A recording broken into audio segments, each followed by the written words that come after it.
Hello. Hi everyone, Guardium Leviosa. welcome back.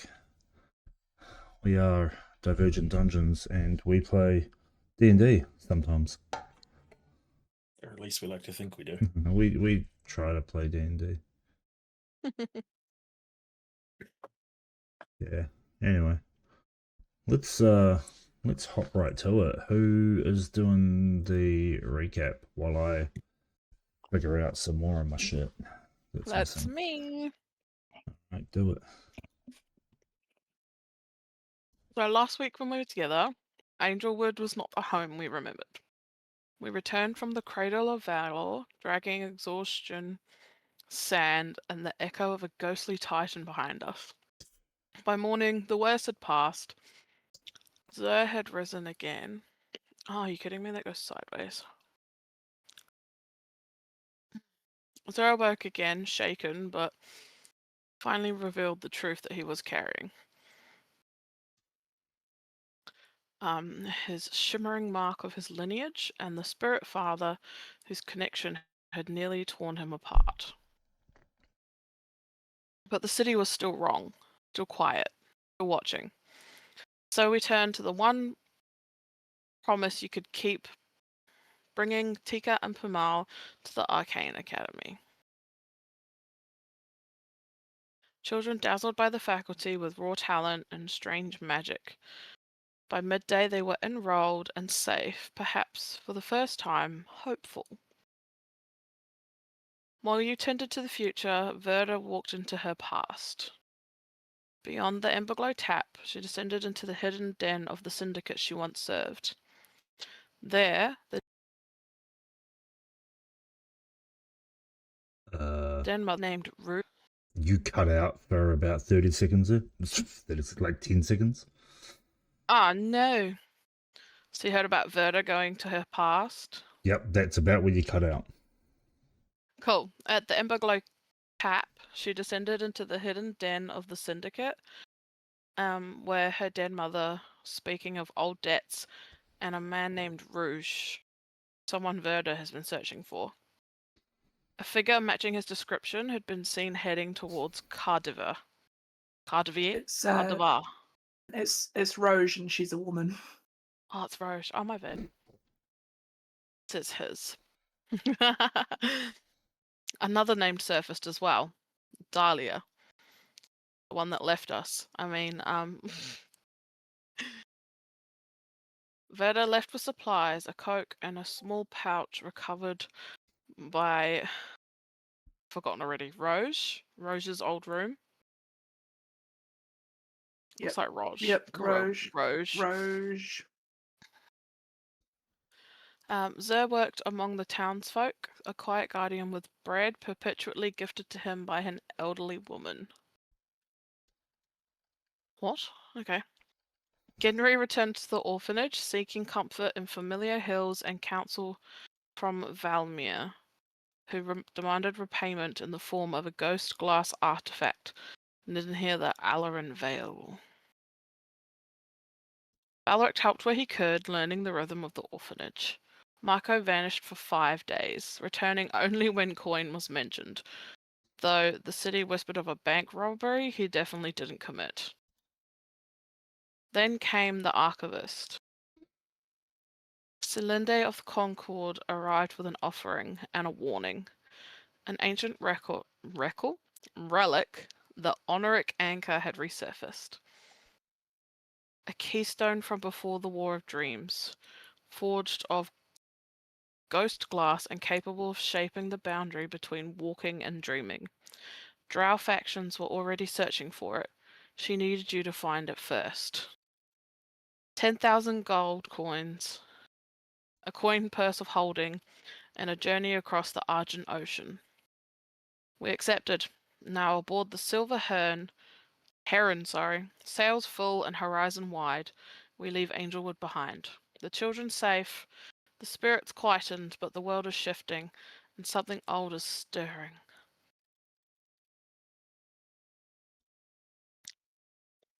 Dun dun dun.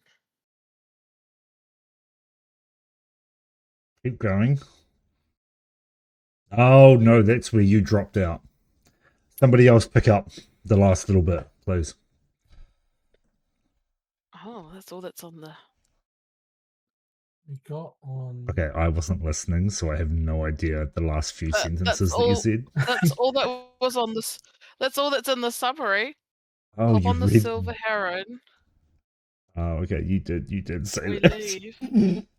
I wasn't listening. Oh, we're on a boat. I didn't hear the fact that you were already on the Silver Heron. Oh yeah, we're on the boat. I wasn't listening. Ocean's long and All we're missing horizons now is keep wide. on. Okay. Alrighty. I realize now that the music is not running. Travel pace. Deep waters sounds about right. I don't know what this sounds like. No. Nautical wonders, maybe? Yeah, that's better. That's way better. So I realized that we're muted. Here we go.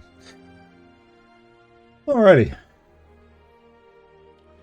So, you guys are just sailing out of Angelwood Bay upon the Silver Heron, run by the Concordance. You have Captain Voss, and you have been introduced to the first mate, Sister Ashfall. Sailing out of the actual bay itself, relatively easy going. The waters are fairly calm, but once you head up into the Argent Ocean north of the bay, and more towards the outer islands of the Ilmathra Atoll, you will find rougher seas. But as you sail on the calm, almost still water, you have most of the day ahead of you, with not much distance to go. Meaning on the actual boat itself. The ship itself is immaculate. Unlike some of the other ships and boats you have seen dock within Salt Rain Key, this one seems very well taken care of. Sorry, I'm looking for my notes.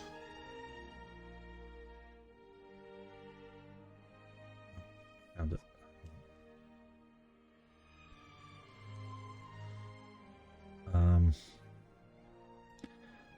It is made from a pale ash wood with a polished sheen to it.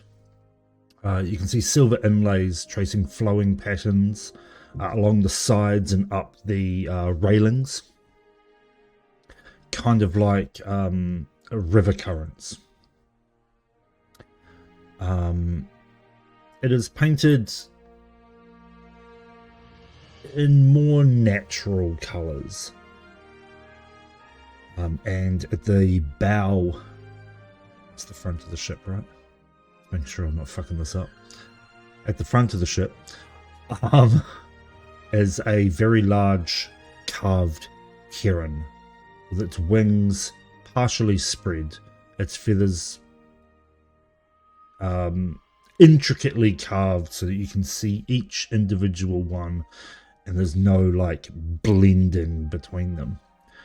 The sails are in off-white linen embroidered with a simple silver emblem, the symbol of the Concordance.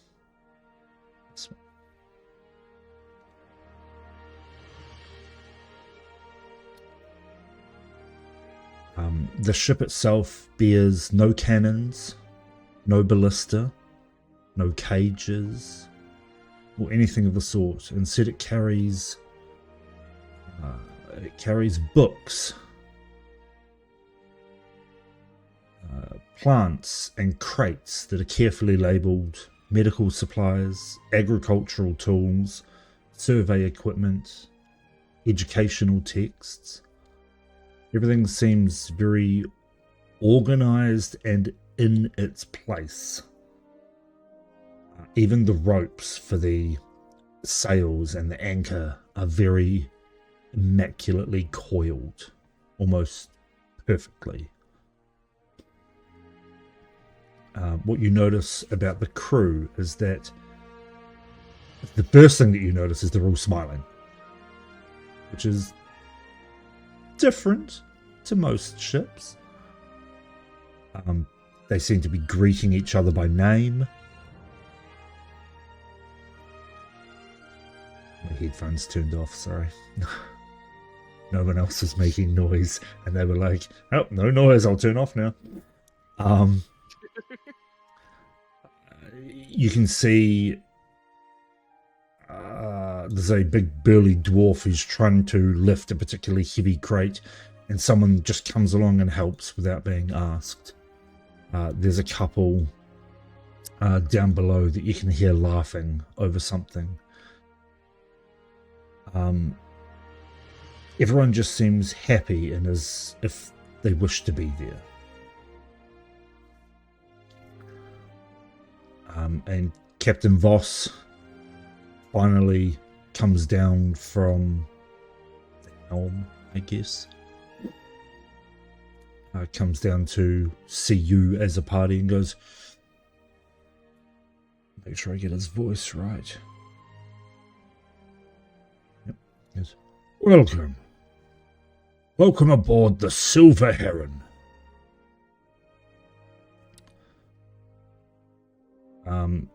He looks to be in his early 50s or so. Dark hair, beginning to grey. Very neatly trimmed beard. Deep blue eyes. Yeah, and he extends a hand towards you. Again, I am Captain Voss. Why, hello, Captain Voss. Thank you for having us on your show. Yeah, thanks. No thanks is needed. In fact, it is our honor to have you on board.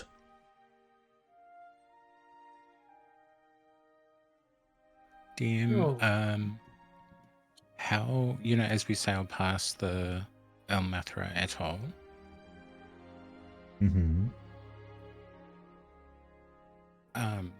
how close do we get? Well, you won't reach the Elmathra Atoll for a while. It's like at least maybe 2 days travel. Okay. Maybe like a day and a bit. Travel up and around that way. But you will go relatively close to it, because going closer to the Cradle of Valor is extraordinarily dangerous. Cool. I was trying to figure out which...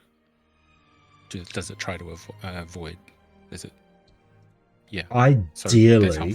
Ideally, they would go through the Elmathra Atoll. But as they are traveling with you guys, they want to get you there as fast as possible. So they will go beneath the atoll. If you want them to go through it, you can ask them. I think Henry's got questions about the atoll, which he probably will ask as we get closer. So probably not for a day or so. Okay. That's fine. Sorry for interrupting, Nix. That's good. I feel I was going to say, so don't worry about. I'm a bit curious, Captain. I don't see any defenses on board. How do you deter pirates? We have not had run-ins with pirates before. We do not need to. I guess they tend to avoid us in their own right. We mean no harm to anyone. We mean no harm to them. We carry nothing that would be of value 2 pirates.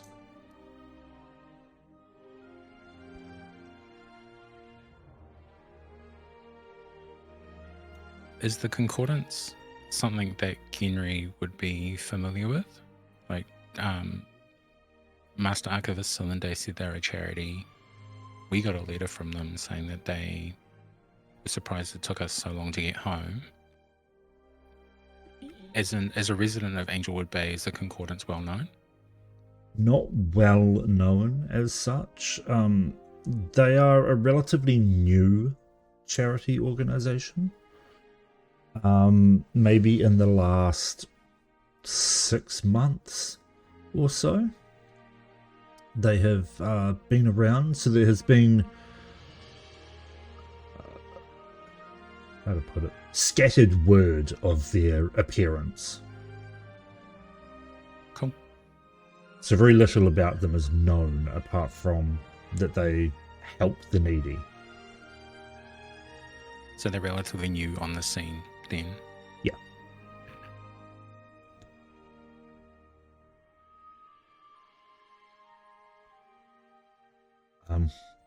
Alright, Voss gestures around. Come, let me introduce you to the crew.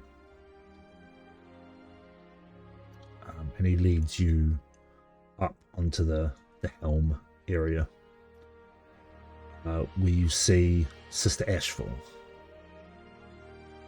Half-elf, late 40s-ish, dark skin, silver hair braided tightly behind her head.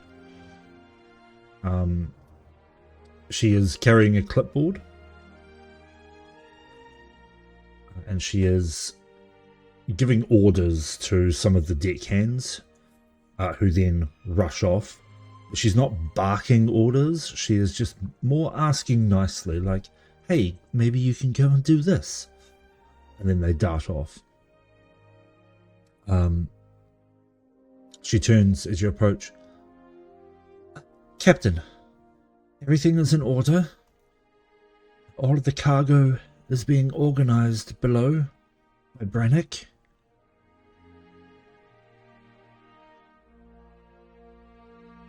And Voss goes, Ashful, sister, let me introduce you to our honored guests, the Dreamwalkers.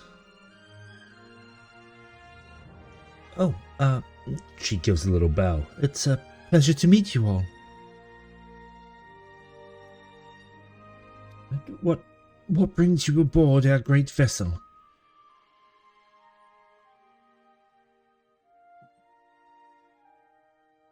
You are kindly helping us sail to Cyrodiil Bay. We've got some business in that direction. Oh, very well. Well, it was a pleasure to have you on board, and I hope that your journey can be eventful in its own way. We have many minds here. We have lots of information. We play games. We have fun. And we help those in need along the way.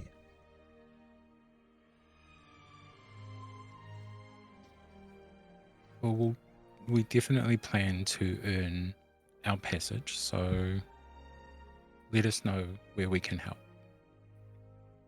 Of course.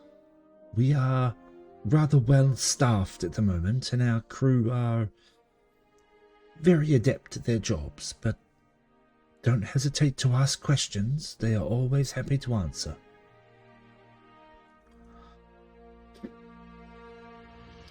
Voss then sort of ushers you along and goes, come now, come. Right, let us meet the rest. I'm sure Sister Ashful has a lot to do. And he takes you down into the bowels of the ship itself, down to the cargo hold, where you hear a very gruff, kind of grunting person moving crates around and counting. As you enter, you see a dwarf, a very broad-shouldered dwarf, wide enough to block a doorway by himself. And he's just standing there counting. Yes, 1, 2. Thought we had 3 of those. And he scratches something out on his parchment. Brannick, let me introduce you to our esteemed guests here.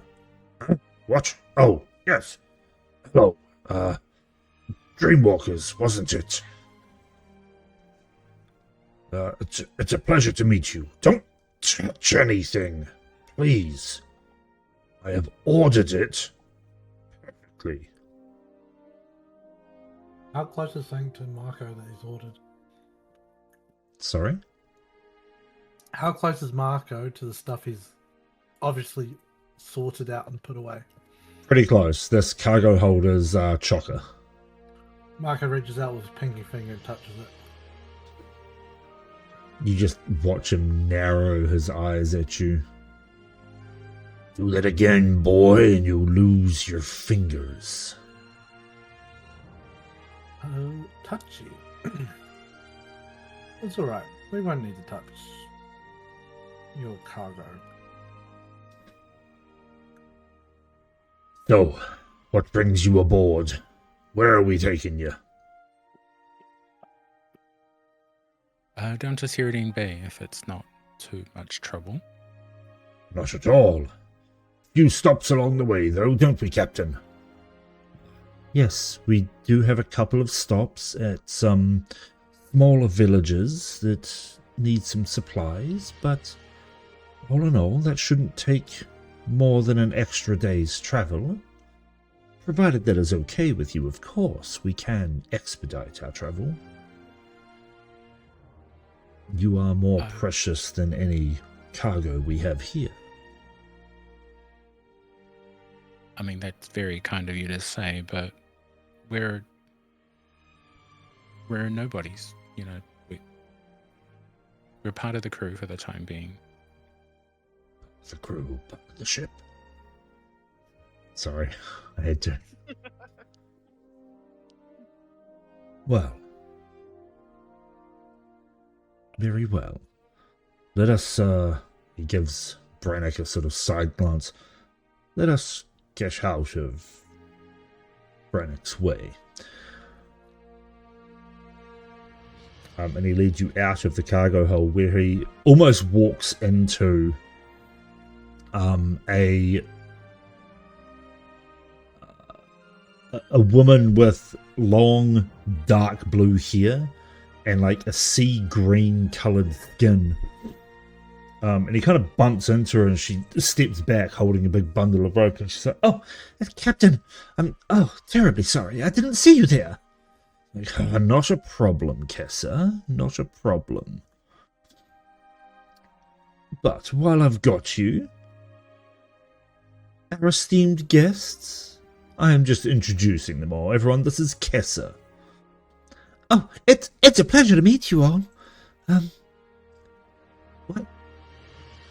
What brings you aboard?"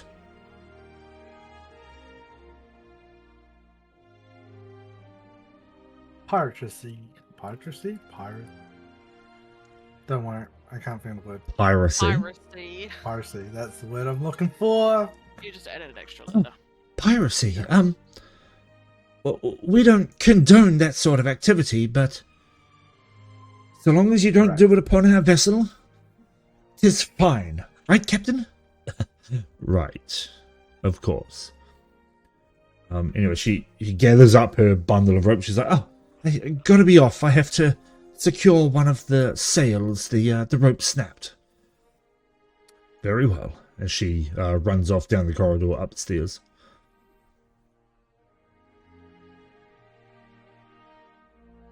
And he leads you off down the corridor a little bit more. And you hear a woman call out from a large room on the side.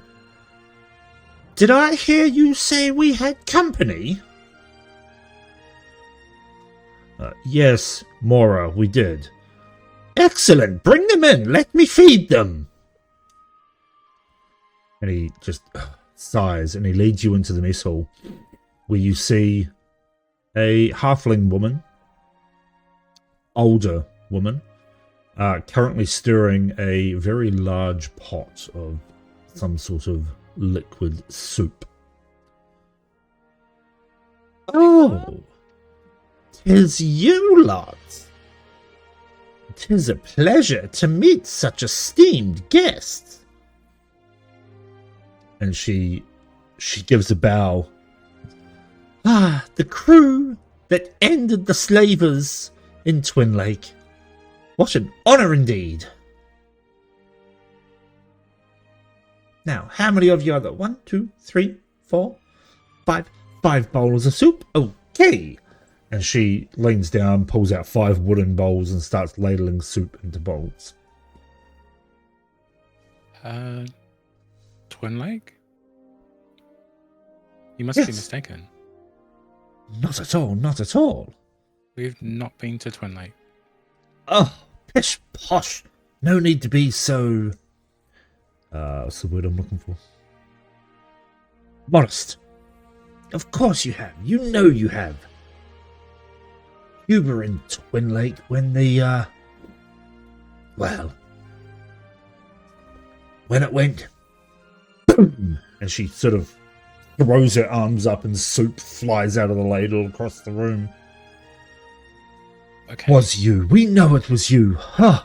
What a How do sight. you know it was us, though? We have eyes and ears, my dear. Eyes and ears. News through the Concordance travels far and wide. We're in more trouble than we thought.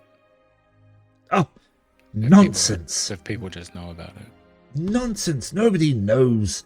There's just us and maybe, well, obviously the slavers that you blew up, but nobody knows.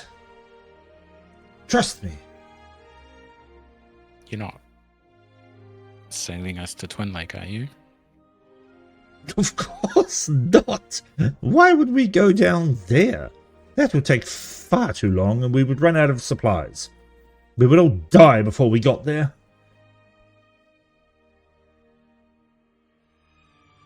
Genry sends a message through the jewelry to Marco. I've got a bad feeling about this. Let's just get to our room and we can talk about it. This is a bit fucked. Because I can respond, right? Yeah? Yeah. I'm sure that's within, hopefully that's within word limit. But yeah, after that, Marco would start edging to the doorway a bit.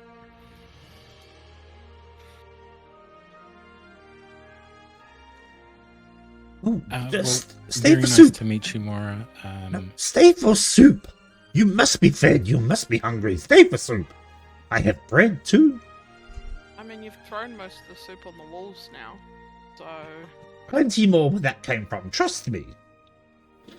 And she fills up your bowls and then sort of pushes them towards, or turns away from the pot and pushes them towards you on the table. Eat, eat. Slams down a big loaf of bread. Genry eats the soup and the bread. does anything happen to Genry? Genry, roll a con saving throw.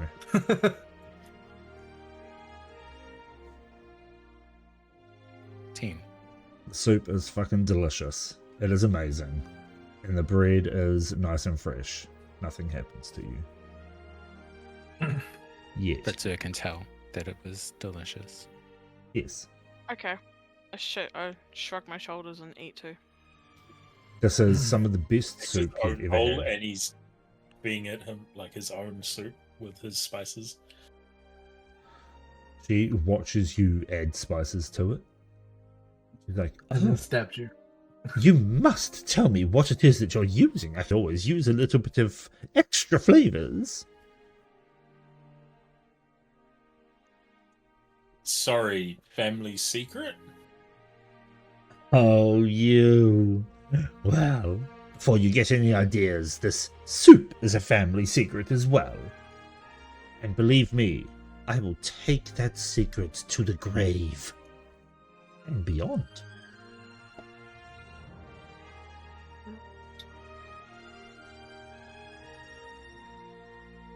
That's kind of weird, but okay. Captain Voss just sort of sidles out of the room and goes, well, I will leave you to it. Your rooms are actually just down the hall. Take a left at the end, and they are the last 4 rooms. I'm sorry, we only have 4 available for you. If you need less, please let me know, because some of the crew have bunked up so that you may have your own rooms, but at least 2 of you will have to share, I'm sorry.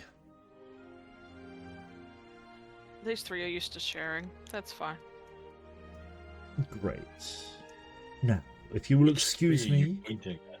I have a boat to sail.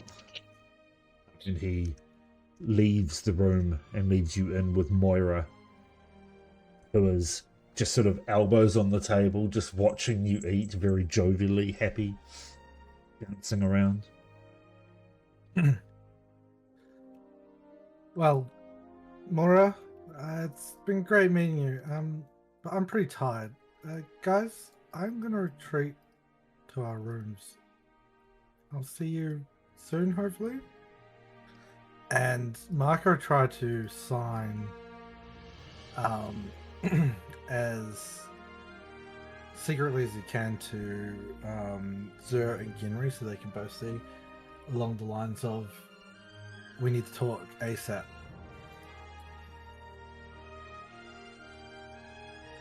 Ginry nods back, grabs another helping of the soup.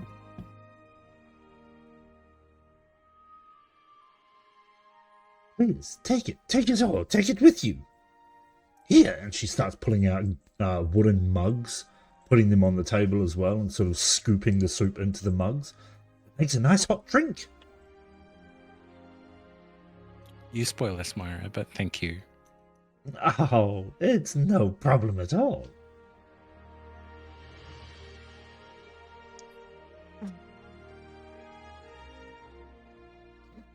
Okay. Yes? Or was that just a noise? Said ow. I didn't hear what it was. Alright, you guys leave the mess hall and head down towards your rooms. They're not posh rooms. They're not fantastic. It is a square box with a bed and a small chest of drawers, each one. There are 2 beds in each one.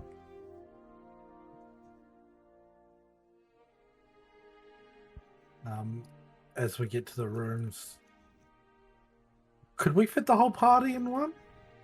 It'd be a squeeze, but yeah. Okay, so If you Marco invite anybody else in, they would have to skulk up by the ceiling. I mean, Marco will climb up onto the ceiling and then squat on the ceiling. Spider using climb. You're just Yeah. gonna Spider-Man it in a corner. How long Yeah. does that last again? as long as I got the shoes on. It's permanent. Ah. Yeah. That's right. Ginry, Fall asleep unties up your there. laces. Yeah. Fuck. No, just Um, cuts them off completely. Sorry, you have to make some more. What, the laces or his feet? Both, I mean. Wow. Tell me how you really feel. But, yeah, Marco tried to get everyone to just squirrel away into the room. Which I don't think anyone would fight, right? We can have a quick chat. Yeah. As soon as everyone's in the room, Marco's gonna look at Ginry and Zero and go, "What the fuck?" There is such thing as too friendly. Really? And Yeah, and it's these guys. Yeah. I mean, if we were all this friendly to each other,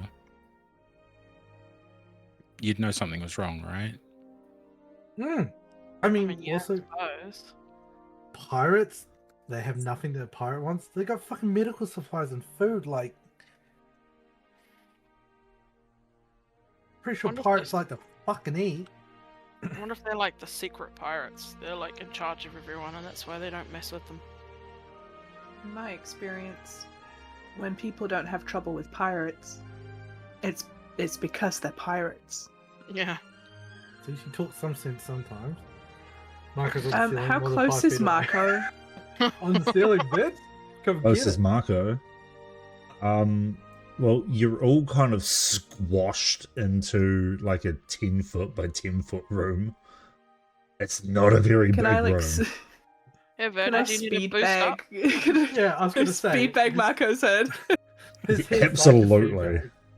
speed Speed bag. You know? Oh. Turns it into a Absolutely. lesson. It's like, this is how you roll. bag. Marco just backs up into the corner. What the fuck? What's I that didn't for? actually speed I bag didn't- your head. Oh, I didn't know a person's head I could assumed you move were gonna like hit that. me. No, I will. It's coming. You can just live in fear until it happens. She's saving it. You are Bit of owed coke. one good punch. Only I one. was literally given it as an actual job that I actually would get paid for. Yep. It's gonna Well, sink good the job. ship. Just mention that. Marco's like, well, there's money involved. Here you go. Yeah, you give me some of it and you can get a good shot. Like, we can get all this stuff. It's not even to settle the debt. It's just a warning. Again, I Well, Debt's bet. too big. I bet Marco would be one of those. If you slap your friends for $2 million, he'd be like, 100%. Are you kidding me? Like I do it for free. me the It's not player. about the money. To be fair, And that's me the player as You well. you wouldn't get to the $2 million bit, and he'd already be slapping them, and then he'd be like, "Oh That's wait, I was true. getting paid for this." That's true. You guys are getting paid. I'm just doing this for love of the game. Oh, okay. You keep hitting, and I'll keep the money then. Bonus. Oh, yeah, fair enough.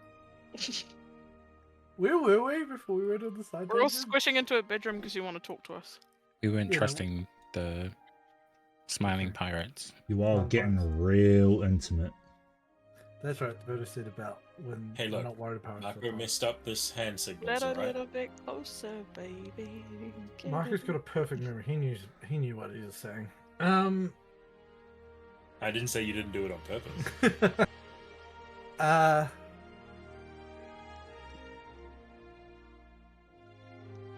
And just as a side note, we didn't tell them. I know Henry made the note of it, but we didn't tell them party name, did we? Dreamwalkers. Not that, as far as I know. Why are people calling you that? I Don't didn't want to say anything. don't get It seemed started. a bit awkward. Someone decided that was our name, and it stuck. It's because we walk dreams. No. You We got walk pulled into- dreams. Yes, it was a horrid experience. I do not recommend it. Lots of traumatized people here. Try not to bring it up anymore. Look, Well, I mean, you guys called It's a little yourself the difficult when it's Dreamwalkers. apparently our name. we went into a little girl's dream, and then we appeared in her bedroom where her father found us. It wasn't a great time. Whoa, right? whoa. When you put them like Fuck that, me, you That's could've- really yeah, bad you way to could've put it. So much better. Look, it wasn't our plan. Someone lit the clouds. Someone lit the clouds. The clouds. someone licked the clouds. A cloud, and Which then is- I'm s- everyone went inside, and then we had to follow. You don't worry, we're and still trying to figure it out as well. we came to a dripping tree. Honestly. It's just a whole lot of mess, all right? It's just not a great time to talk about right now. Stick around us long enough, and Watch you the probably gods. you'll You'll probably probably get find your out own what one. happens. Yeah, exactly. But how are they getting this information? They've got a better net information network than I have, and I pay a lot of money for that. Well, they're a pretty big company group, aren't they?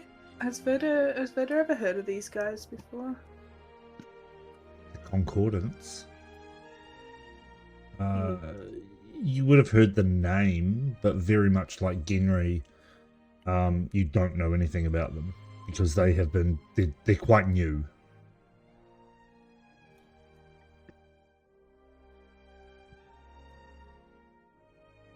Yeah. But I know just Charity. Yeah. You know Charity, and that's about it. Vida does not know Charity. What does that mean? Maybe in I don't Chastity do then. that. Give people things for free? Ew. I know, right? Wow. Couldn't be me. I think we agree on. We agree on a lot of things, Marco. It's just you're kind of a jerk. Well, yes, that's the point. Another thing you all agree on. Look. Fucking hell. Just be careful, Will. Valric dropping I suppose bombs. there was so much in common with it. It was so good. Thank you. My bind Oh. is broken. They are doing us a favor for free, so let's treat them as gracious hosts. But there's just, it doesn't all add up to me. No, I agree. Keep an eye out.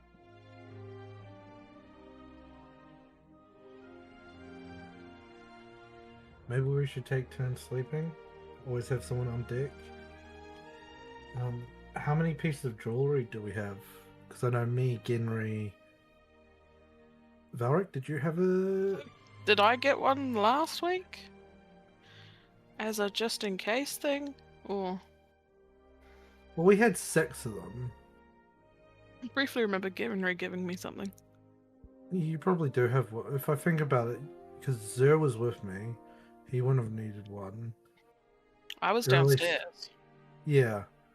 I think Lil had one and Dahlia had one. So I think you did have one. Because we had 6. Cool. Easy, we've Yeah. all got one now then. We'll just say you have one. Worst case, I can use message or sending. Did we roll, did we roll that sending a message through the jewelry sent it across everybody who's wearing the jewelry? It wasn't a one-on-one, it was like a It was a broadcast? walkie-talkie, right? You could do it. Group message. You could do it group or to an individual. Okay.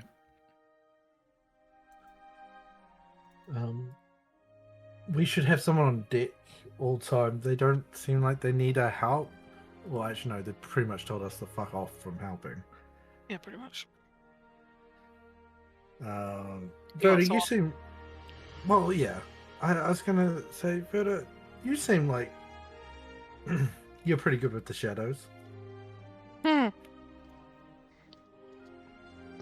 Sounds pretty Um, racist, but go on. Maybe you could just go looking to see what may be hidden around the ship. Oh yeah, I'll just walk out the door. And get lost in the Cradle of Valor again. Sure, yeah, I'll do that for you. Look, I haven't teleported us anywhere. It's fine, all right. I don't have those drugs anymore. You'll be fine. What's that got to Trust do with me. her getting lost? I should be fine. She seems like the type to know her way around places she shouldn't be. Hex went to no one, Marco. Gosh. Yes. Fuck, there's one. Fuck you. I forgot what I was going to say. Someone else talk for a bit. Well, I mean, I thought everyone was going to take turns, not just sending Verna to her doom to be caught and captured. Or do you still not trust her enough? She signed your contract. The I fuck have she not signed the has. contract. That reminds me. But you gonna sign that contract? Are you gonna shut up? I tried.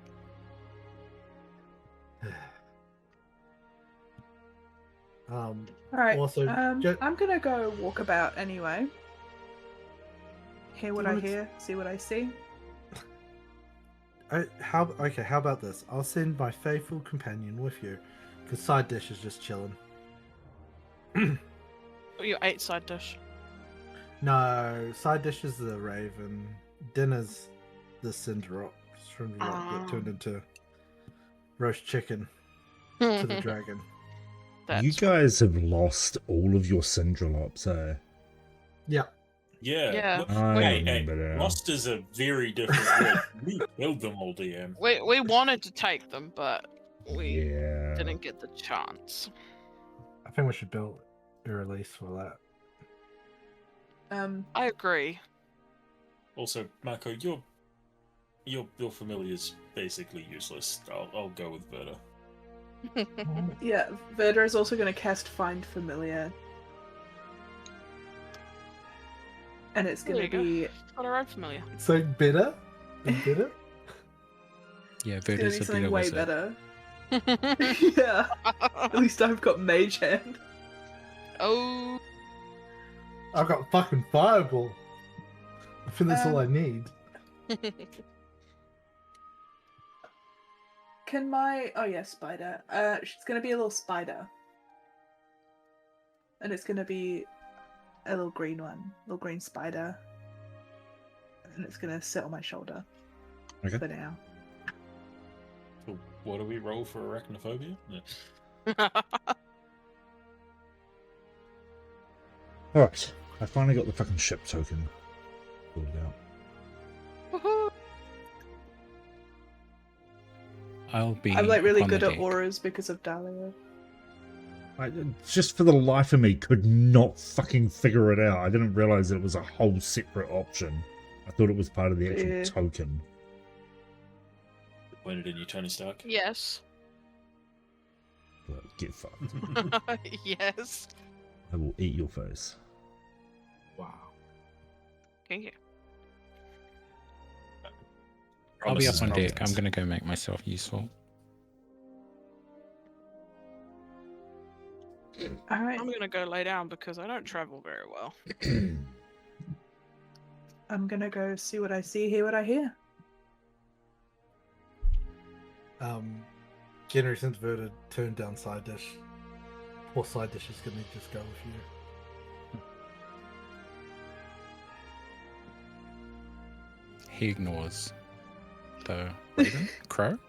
Raven. Yeah, That's fair enough. but he knows he's there. I need to learn Pika's spell so I can make the Raven look like a parrot. What? We're on a pirate. I mean, not Pretty a sure pirate. it ship. still just looked like a raven, just like colorful. Colorful. Yes, but Yeah. you won't know. It would look like a fucked If up only parrot. you'd learned paint palette. I know. I just failed. It's disappointing. I'm disappointed in myself. Don't worry. You're I'm sure too Verda knows busy. Yeah, I do. Too busy thinking about what she didn't know and not thinking about what you didn't know.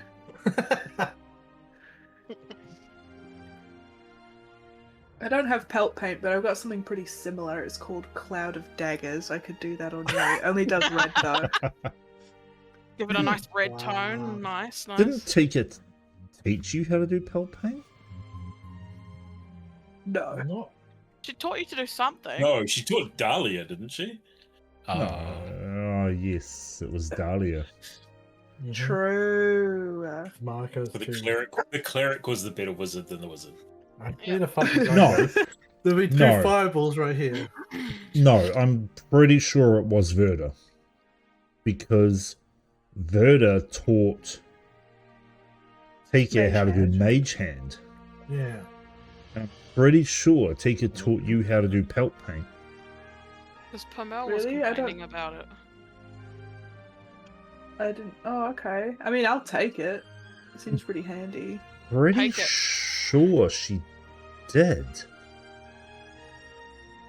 You should know Wizards better than was to on question the condition that you never DM. teach it to Marco. I've got a really funny idea if I do have it. I won't do it yet, but it's really funny. Oh, real funny. I'm almost 90% sure. I'm It's nothing 90% to sure do that with she you, did. Marco. Can somebody go through the VOD and see if you can find it? No. Sure. It'll be the same Transcripts? episode that Verda turned up in. And I know that it was when you were down in the... It'll be the second one, right? Because it was after we beat the Hell Giants. No, it was before. It was when you were still in the Wolfkin camp, just about to head out to go see Pamel, or rather find Pamel. Oh, okay. It was just before, because you were ignoring Tika, and she was trying to learn from you, and then Verda tapped her on the shoulder with Mage Hand, and it kind of freaked her out a little bit. Because I made it invisible. And then Yeah. she learnt that special kind of mage hand that is invisible. Correct. If Anyway, I have it, I'm not going to argue with you. I'm pretty sure you do. Because I seem to remember I had to make... I haven't done it yet, but I've got to make a feat that gives you extra cantrips. Because you're not supposed to be able to learn extra cantrips. Remember that one? I remember that. No, one. I was also meant. I was meant to get that. 'Cause I You was were trying supposed to get it for Yeah. something else. Yeah, yeah. But it was. Yeah. I was supposed to get a feat that lets me learn every spell. I can give you a feat that you can learn every spell. For being a wizard. No. I can literally make you a feat that gives you access to every single spell, but you only have one spell slot. Ha. Sounds like a curse. I'll give you one spell Anyway. slot of 9th level. Anyway, you're on a boat. This is a very nice looking boat. If you zoom right in, it's an amazing Google Images PNG boat. Yeah, I just searched for now. Right, so what are you doing with your day? Who wants to I'm go going to first? question a couple of people. Sounds like you're splitting the party. I mean, you're on a boat, so it's kind of hard Good. not to. We're in a confined space, so it should be fine. Okay. Are you looking for anyone in particular? Start with the captain. Voss? Captain Voss. Okay. You wander through the ship then. You see a couple of people. You see the deckhands, which are younger humans. Maybe like early to late teens. You meet Kessa again, who was rushing off to find more rope. You finally make your way up onto the deck and you find Captain Voss by the wheel of the ship. Climbing up the stairs to see him, he glances over to you and goes, "Ah, what a beautiful day for sailing, wouldn't you say? Calm seas, blue skies, a few clouds, but nothing untoward." The gods could not have designed a better day for sailing. Hey, Gods. You're one of them. Believe in no gods. They do not help us now. Not anymore. So from this is going to be a very weird question, but I'm going somewhere with it, okay? Okay. From vibes alone, not to him, just to you, DM. I realize that now. Okay.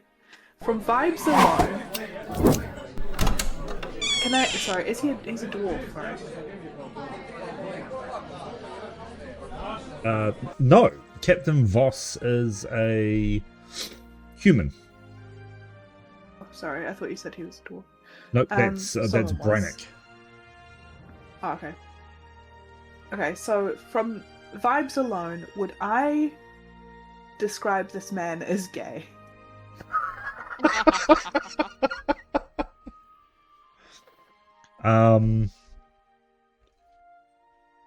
Yeah. Yeah? Yeah. He's gay? Okay. Well, that ruins my plans. Why does that matter? Get Marco to hit on him then. Oh, she was gonna flirt with him a little bit. Use the Trying to get some non- info. But if she's getting the vibe that he's gay, she's not gonna do that. You get in the vibe that he enjoys the company of men. All those seamen. There's a reason he's a sailor. Yeah. You're a terrible person. Am I? No, not at all. I mean, I'm respecting his love for the seamen. Oh, it's us that have the dirty mind, I see. Anyway. Well, gods or not, it is a beautiful day. That it is. His voice changed drastically.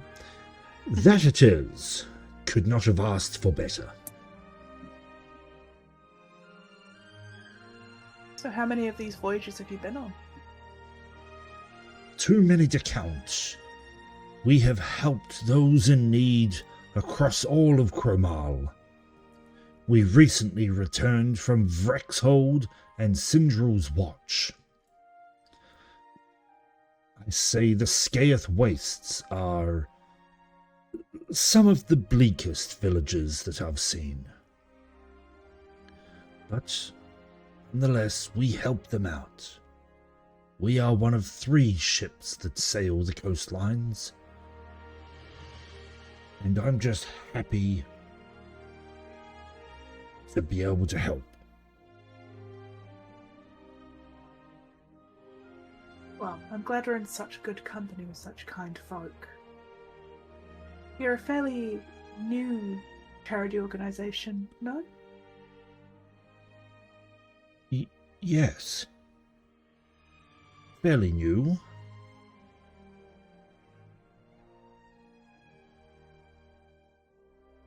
So I suppose you would have been... What were you doing before this? Well, before this, I'd rather not talk about my profession before this. No problem. We all have a past, I suppose. Don't get me wrong, it's not a past that I regret or am ashamed of. It's just not the, it's not something I like to openly talk about. Hey, that's okay. I'm not gonna force it out of you.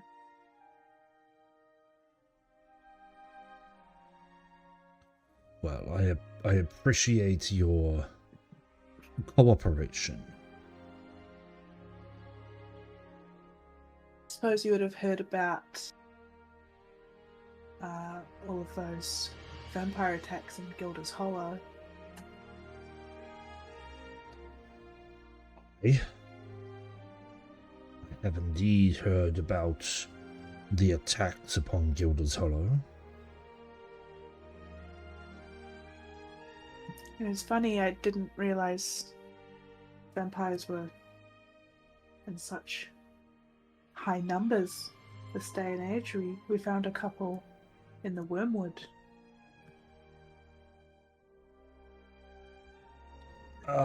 Well.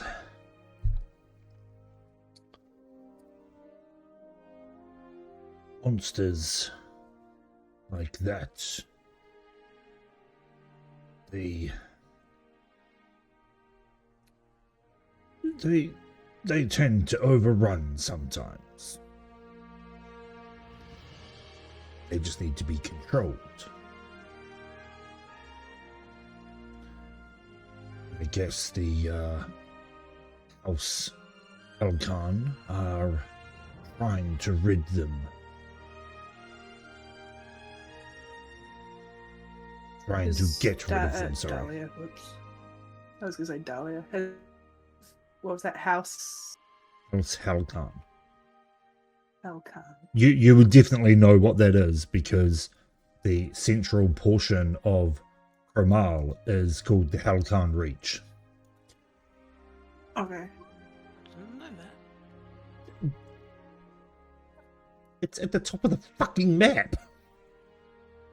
It's literally the biggest letters. And you know, the eastern part is called Olasir. And you've got the Cradle of Valor. And the southern part is called Seraphis. And the northwestern part is called the Scaeth Wastes.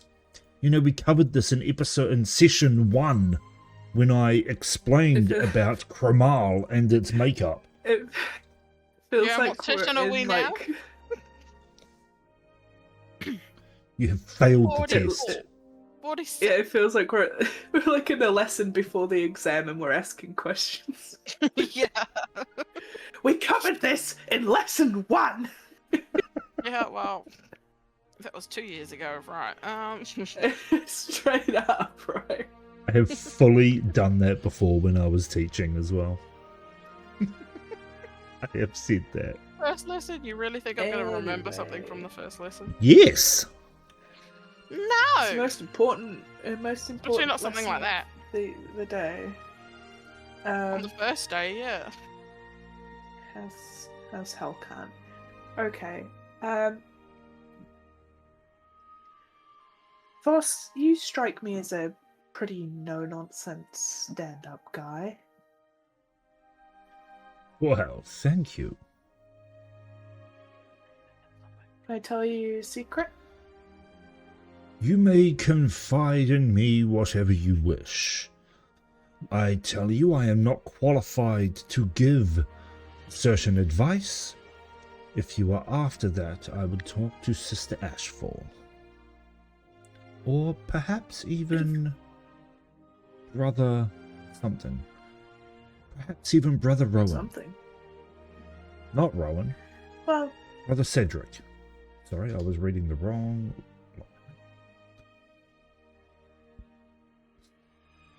advice is not what I'm after. It's more tit for tat. I tell you a secret, and you let me know if you've heard it. I like this game. Don't get me wrong, I'm all for a little bit of tea occasionally. Lay it on me. What have At you this got? point, she's thinking in her head, I fucking knew it. She leans in. Well, I'm also part of an organization that's trying to keep the vampires under control. I'm looking for a specific one. Have you heard of Eric?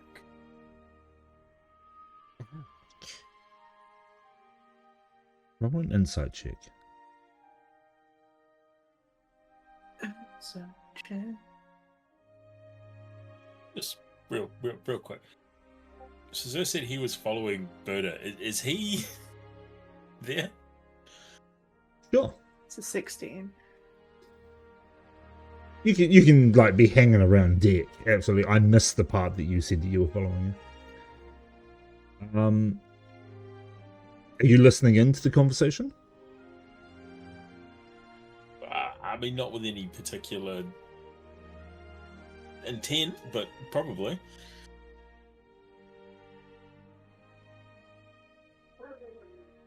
As in, he's probably not moved very far from where Verda is.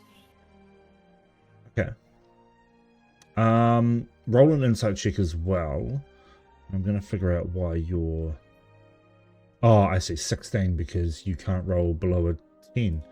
because you're a And I'm proficient in fucking insight. Yeah. you're a fucking rogue, and I hate you. Well, thanks for that, buddy. 13 for me. That's fine. I don't actually hate you, by the way. Just put that out there. I don't hate any of you. It's alive. I was just caught up in the moment of my trying Lies. to cover up my own I words. was trying to figure out why I was lying to you about my role. Yeah. And I sort of dug a hole and made it worse, so I just went with I hate you, but I don't. I love you all. Anyway, 16 and a 13 for Zer. At the mention of Arik, you would... The hands that are holding the wheel, you would see them clench a little tighter.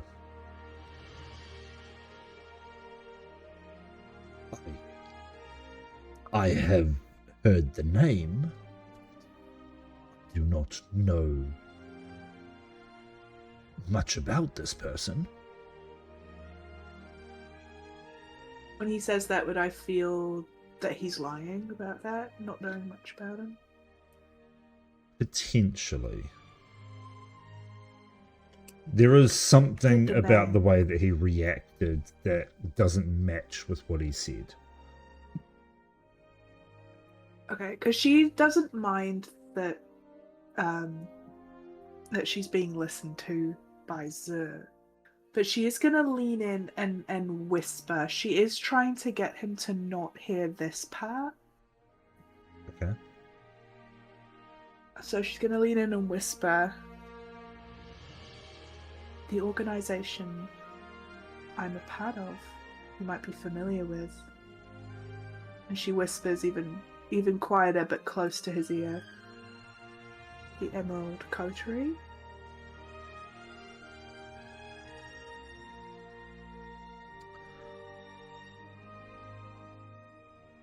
Roll a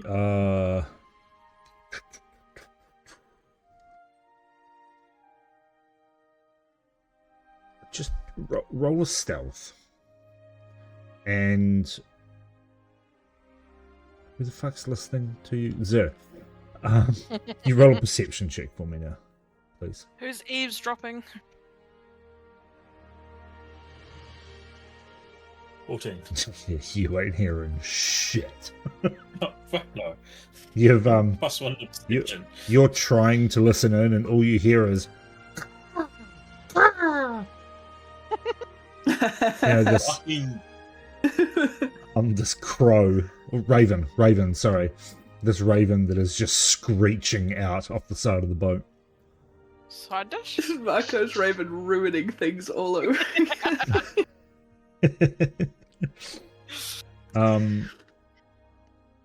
The Oh. well,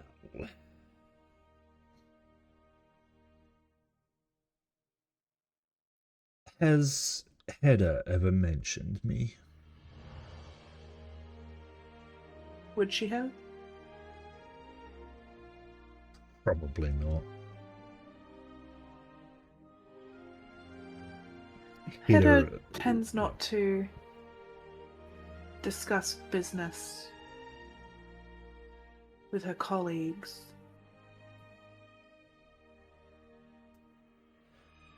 Yes, she doesn't tend to talk about her personal life, does she? Well. Oh well. Never mind. I know of your employer. I was not aware that they were tracking such beasts. Though, those vampires, they can be rather tricky, can't they? You say that again. Vampires, they can be rather tricky, can't they? I knew you were gonna do that. The second you said it. And don't call me Shirley.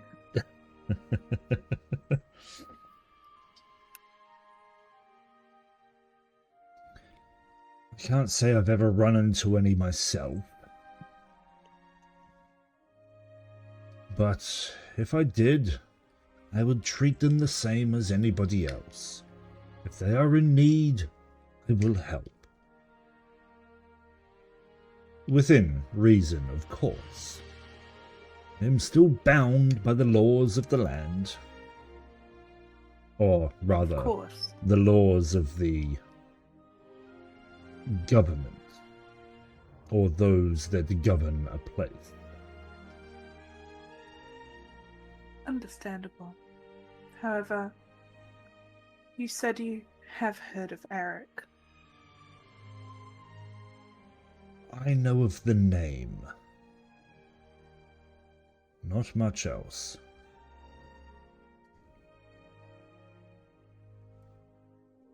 Okay. I appreciate you giving me what you know. It's a pleasure.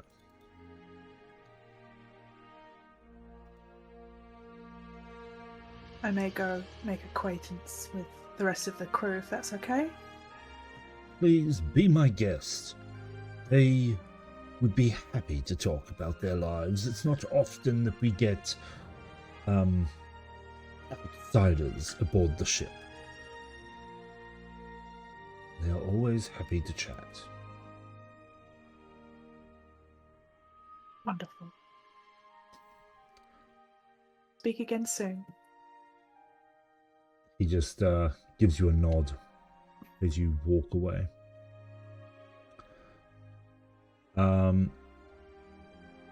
Alright, as you continue on, what are the rest of you doing? Apart from Zur, who is following Verda around. My go would be going through each of the rooms and looking for any sort of listening, magical listening, using detect magic, etc. Making sure the rooms are safe for us. Okay. Casting detect magic. There is nothing magical in. There is nothing magical in any of the rooms. And roll me an investigation check. Okay.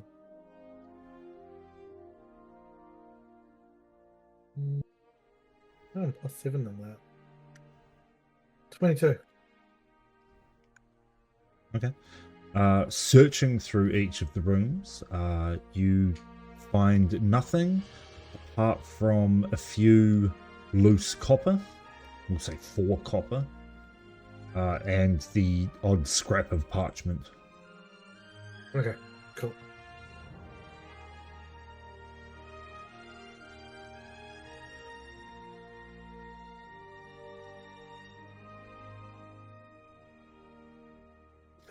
And yeah, then Marco just end up go and look at the other spellbook that he's got, and that'll be what he'll be doing. Because you're a nerd! Correct. Okay. Anyone else? Ginry? Velric? What are you I'll up let to? Velric go first. How long's this trip? It's just a couple of days, eh? Nobody asked. Well, I'm asking now. Yeah. This trip. To get to Cyrodiine Bay is gonna take like 8 days. Oh, wow. Okay, then.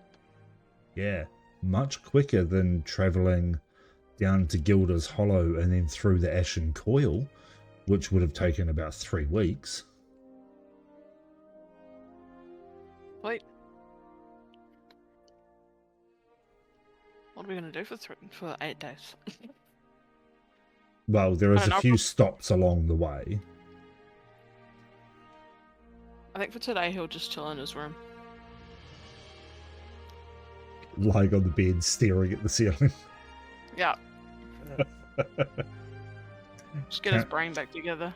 Counting how many nails are in the ceiling planks. Yep. All right. Rookie move. You wait at least 3 days before you start doing that. A little ways into your rest or your nap, you are awoken by Marco, who just comes in, doesn't care that you're there, but just comes in and starts looking around and like opening all the drawers, looking under the sheets, crawling under the beds.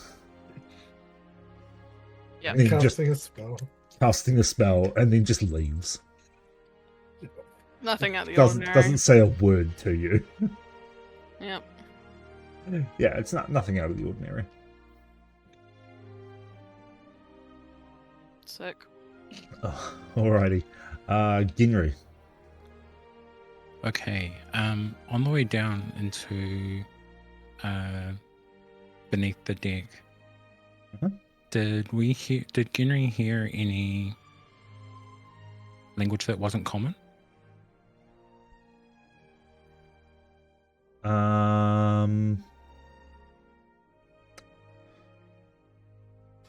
Let me have a look. Or that wasn't common or Elvish? It's the two languages he speaks. No. Okay, that's cool. So Genry will make his way back above deck, checking in with everybody that we met along the way just to see if they needed help with anything. Okay. You go and check in with some of the deckhands, who are basically just scrubbing things down, polishing the rails, general cleaning. And as soon as you ask if they need help, they just shake their heads vigorously. And just, no. You know help. And then they continue doing what they're doing. Who else do you come across? You come across Kessa, who has a big wad of rope in her mouth, and she is trying to tie a complicated knot on the sails to hold one of the sail corners down that is just sort of flapping in the wind. And she just looks and goes, no. You're tying it wrong, by the way. As he walks away. She just watches you, looks at the knot, goes, oh, fuck! And then unties it and then redoes it. So, yeah, Genry tries to make himself as useful as possible. He goes above deck and he just watches the horizon. It's been 12 plus years since he was aboard a ship. And he knows that, exiting Angelwood Bay, he's potentially following the footsteps of his parents' last voyage. So his stare is empty, just watching the horizon. Okay. About maybe 10 to 15 minutes goes by. You're approached by a younger gentleman, maybe 24-ish human, very short cut hair, bronzed skin as if he's been out on the ocean for a while, and he's got a really nice tan. He just comes and stands next to you. You look like you've seen your fair share of ocean before. It's been a while. But yeah, I used to sail with my family before they disappeared. Oh. It's the first time I've been aboard a ship since I lost my parents. Don't mind me. It's still raw. Sorry to hear that. Would you like to talk about it? Perhaps I can offer some comfort.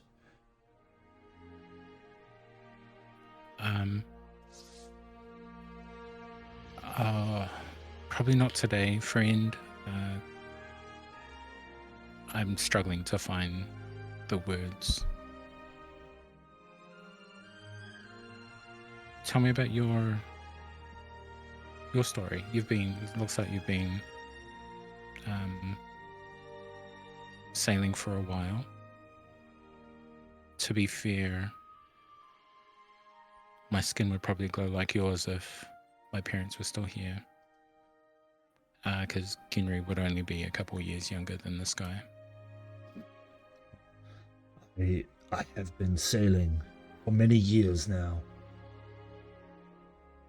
I joined the wonderful Concordance, not for the work that they do, but to research my own mission. You see, I am one of the few that believe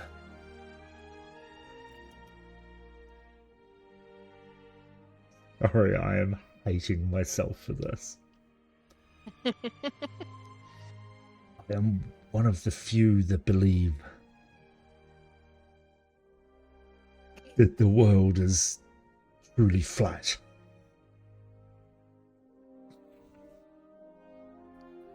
Okay, and how close have you come to proving your theory? How far would you have to sail? Not far, I don't think. I believe that Kremal is one of the most eastern continents. I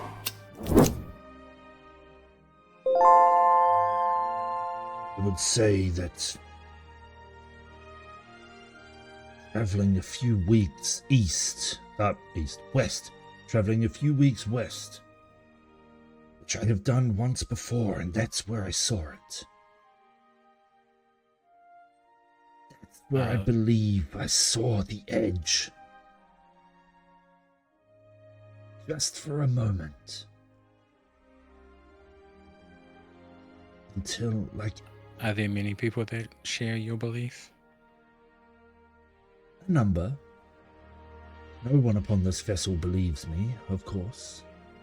They are still within the realm that the world is spherical. But I know the truth. I know it is flat.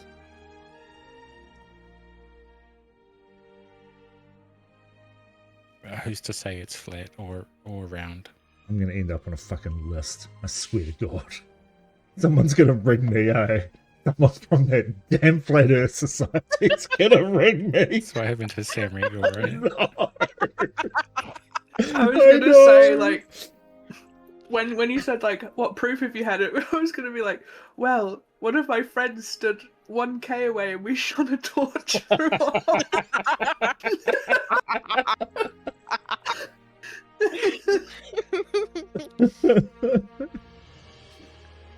Oh my God.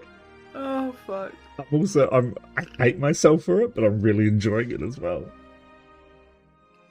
I don't remember your last question. What was it?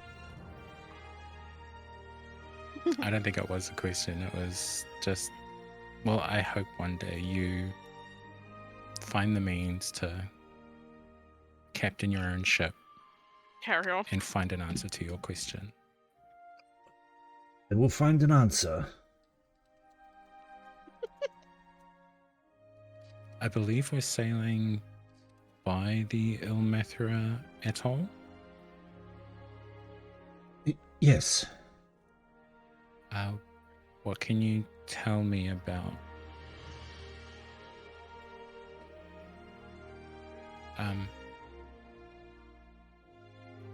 why would anybody stop there on their way north if they just left Angelwood Bay? Oh, possibly to stop for provisions or the exotic fruits that are that are grown. The exotic fruits that are grown within. Now you're going to have to bear with me. There is a town here. I just do not remember what it was called. Give me 2 seconds.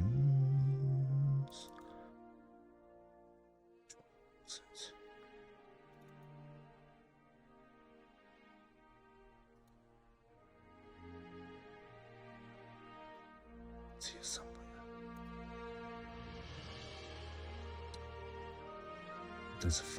There's a town there, but I don't know what it's called.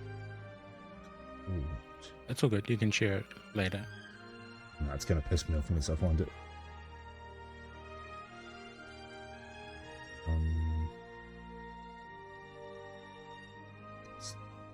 Elethra.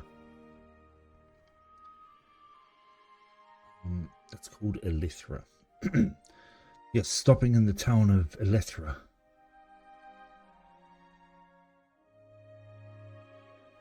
To the one of the major towns of the Umathra Atoll. They have a lot of exotic fruits that are only grown there within the volcanic soil.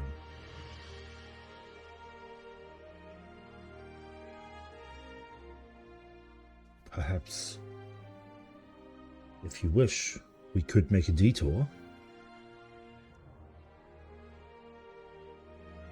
I'm honestly not sure.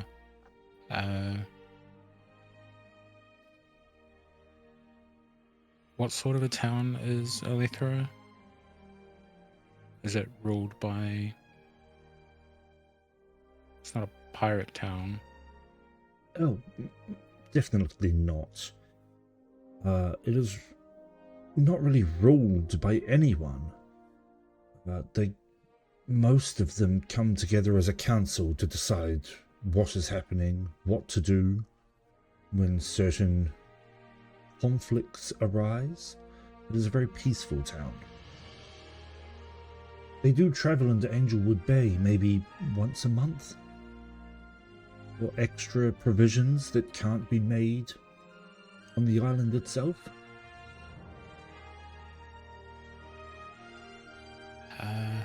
Okay.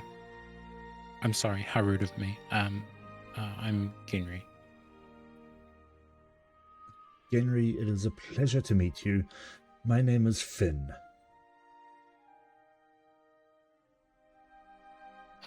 Well, Finn, the only thing that I can ask is I'm going to need something to keep my mind occupied, so please give us some work to do. I don't want to be staring at the ceiling for however long it takes us to get there. Yeah, that worked. Hey, if I get a head start, then I might be bored enough to do work later on, see? Fair. I can give you the best job of all, Genry. Join me. Join me in my search for the edge of the world. Keep an eye on the horizon. Maybe perhaps during that split second between sunset and I don't even know what to call it. That split second before the sun dips beneath the horizon. Look for the Cardinal Tower. That's when it appears. The shimmering edge. You must see it. It is beautiful. It is wonderful.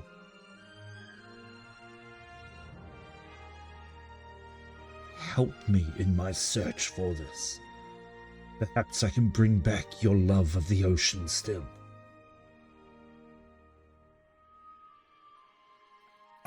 I tell you what, that's the most work anybody's given me today, so that's a deal.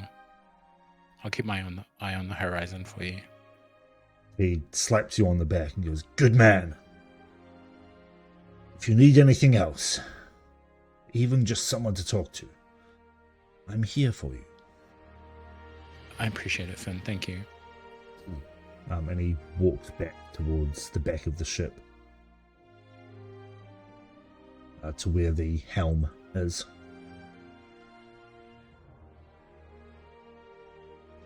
Helm, wheel. I know what I'm talking about.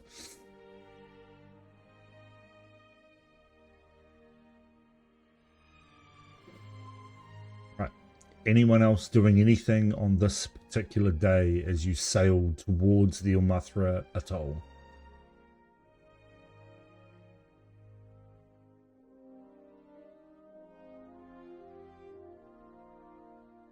No?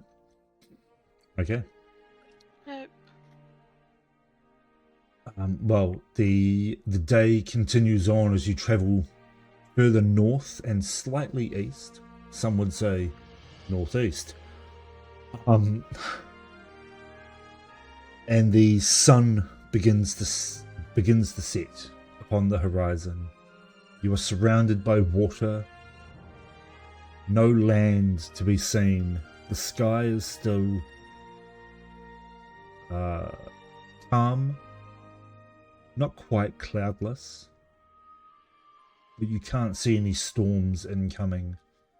The ocean has gotten a little bit rougher the further out of Angelwood you got, or rather the further out of the bay you got. But nothing too choppy, nothing that can't be handled. You notice Finn keeping an eye on the horizon as the sun starts to set down beneath, and just as the sun crests down, you hear him go, "Another failed attempt."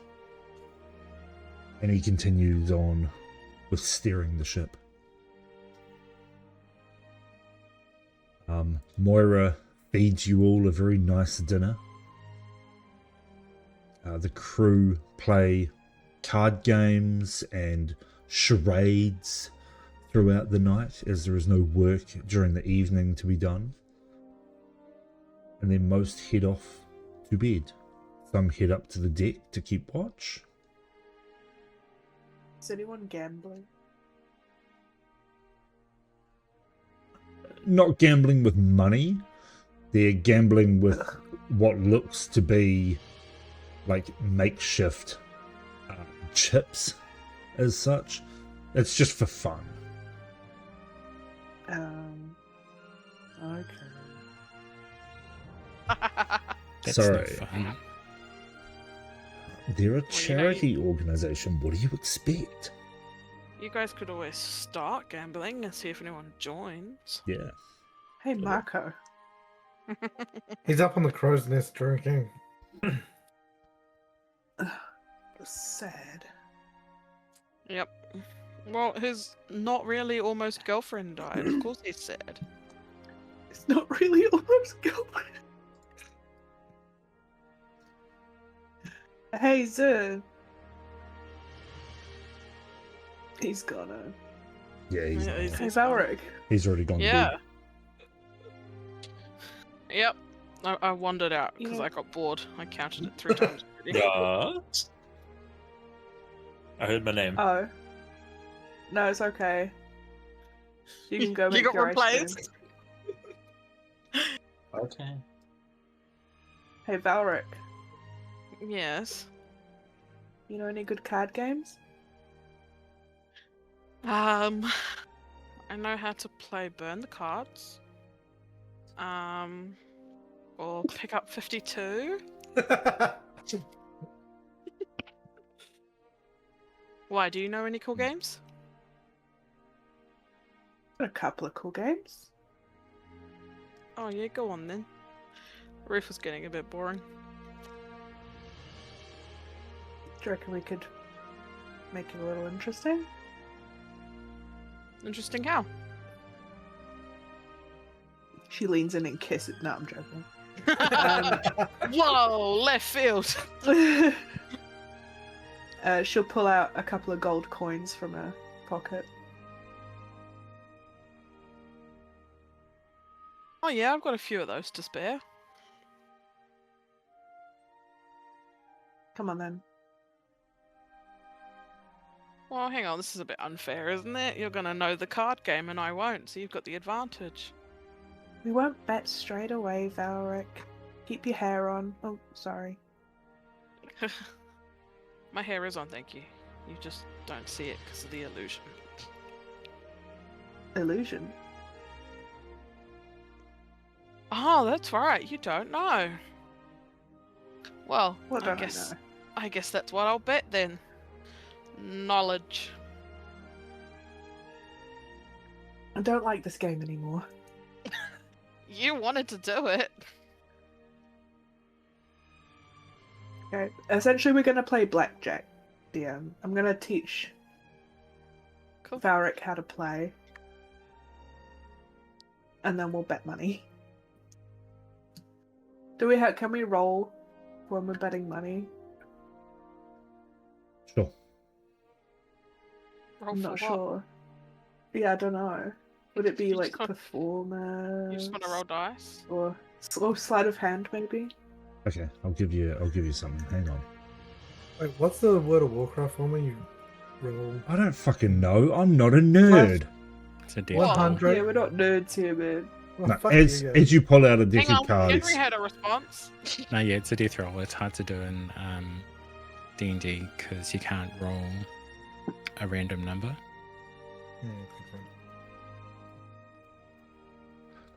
As you pull out a deck of cards, the dwarf, fucking what's his name? Keep forgetting people's names. Brannick. Comes over and is like, "Oh, we gambling, are we? I haven't been able to do that for a while. What are we playing here?" Just simple old blackjack. Blackjack? Ugh. Come on, why don't you play a real man's game? Because I don't even know Well- blackjack. Pull up a seat, show me what you got. 4-card It's not cracking about the grip. reunion. Let's do it. He takes the cards from you and shuffles them with like an agile grace. He goes, "Right, each player's dealt 4 cards face down.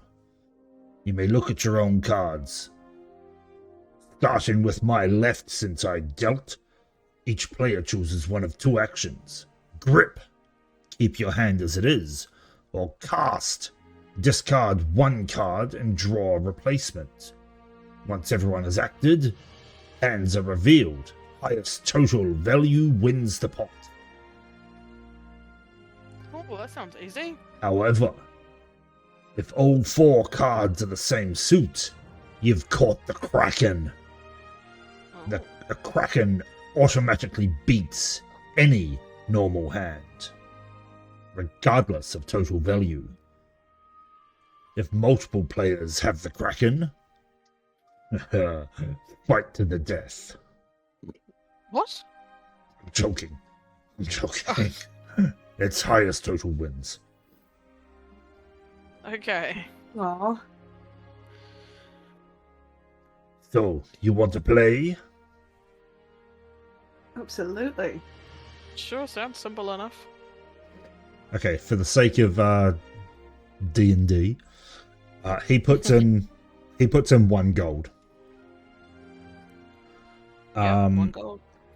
And I don't know if you guys have physical dice available to you. Yeah. But it is Oh. you roll 4d6. Can do that on here, can't we? Yeah, but that will roll to me. If you can roll it to just yourself.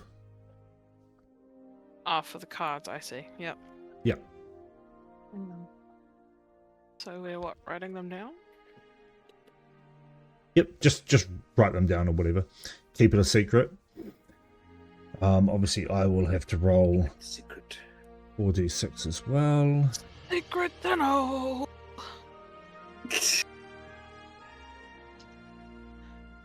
If all 4 numbers are the same, you've caught the Kraken. If you roll 4 6s, you've caught the Royal Kraken. what? There's 4 suits to every 12 cards, and Can I roll 1d6 4 times? Yeah, that's fine. Just remember the totals. Where's my pen? same. Oh, shit. That's 10. Well, Don't tell us. 18. Don't tell us. good. It's not the right numbers then, eh? That's 14 on a d6. Yeah, bro. 6 times 6 is 58, so that's 25. I think your D6 is broken. Yeah, I reckon. No, I don't think it's the D6 broken. It's 4, right? 4 times. 4d6, yeah. Okay. Was it D6? Right. Yeah. Now, you can choose to grip, which is keep all 4 cards, in this case all 4 dice, or you can cast, which is re-roll 1 dice, which is basically put down a card and draw another one. So you want to get 4 of the same dice. You want Or to get the the highest highest number possible, or 4 of the same dice. Okay, cool. I'm I'm gonna gonna- cast one. Me too. Right. Ah, We've all cast. Now, reveal your hands. 15. 19. Oh! 15 for me! As well, looks like you're the lucky winner! And he pushes the gold towards you, Verda. There's 1 gold, and what did you do 1 gold as well, Valia? Yeah, I did.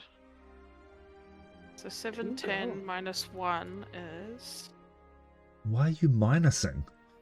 Oh, of Because I course lost you're a gold. gold. Alright. Oh my god. Okay. It's okay. I didn't put the 75 on. You guys continue to play 4-card Kraken Grip for the rest of the evening. Why don't you do roll? There's 3 of us. How can you do 3 of them? You can't really. Never mind. Anyway, Me and Verda were gonna get money. I did You- get money.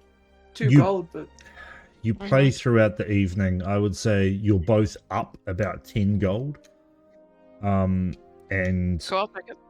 Brannick is down. Oh, 20.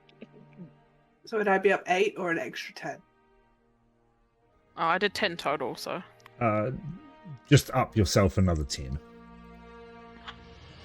Another 10, okay. Not another 10, just 10. You said another 10, so I I'm know, doing another 10. Shush your face. You're all up 1 million gold. No, that would break the economy. Anyway, and then you all bed down for the evening eventually. And you have a very peaceful sleep. Except. No, you have a peaceful sleep. And you awaken in the morning to the sounds of everyone getting to work. This time you are given work to do, whether it be helping Moira in the kitchen, helping Kessa with the knots and making sure everything's nice and tight. Marco, you are given work to keep an eye out, since you are up in the crow's nest. Yep. Definitely keep an eye out. Genry, you are asked to help Finn, who is trying to navigate in the correct direction. Okay. Zer, you're asked to help Brannick, just to tie down crates and move some of the crates that are needed for the first village that they're going to.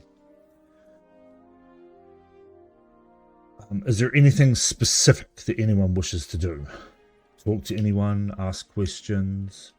How many boards and nails are in the roof of my room? You tell me. You counted them. And what are their names? This one's Jeff. This one's Jeffrey. This one's Jeffrable. Seriously, Jeffrable.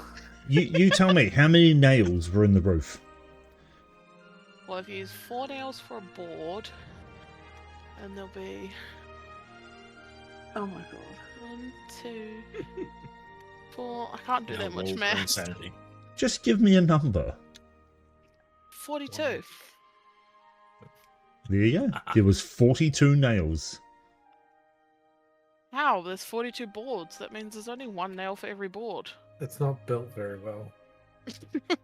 So how many nails were there? I don't know. Look, they tongue-grooved 100 this shit. They only needed 1 nail aboard.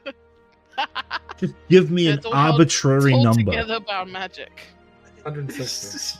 7,320. That's Damn, they... like, think about this for a second. That's a lot of nails. The whole floor is just boards Look. full of nails. No, there's no boards. It's just nails. But They're what trying are to the give nails us holding on TB. to? There's 162. There you go. Okay, thanks. I don't know what was so hard about that. Just an arbitrary What's number. hard about it? Well, they're made of wood. Well, the nails aren't, but the planks are. Well, the nails could be. You know, they used to do that in the olden days. These nails are made of iron. Iron. Iron. Don't drive past the magnet. During Boats don't the drive. night when boats don't drive.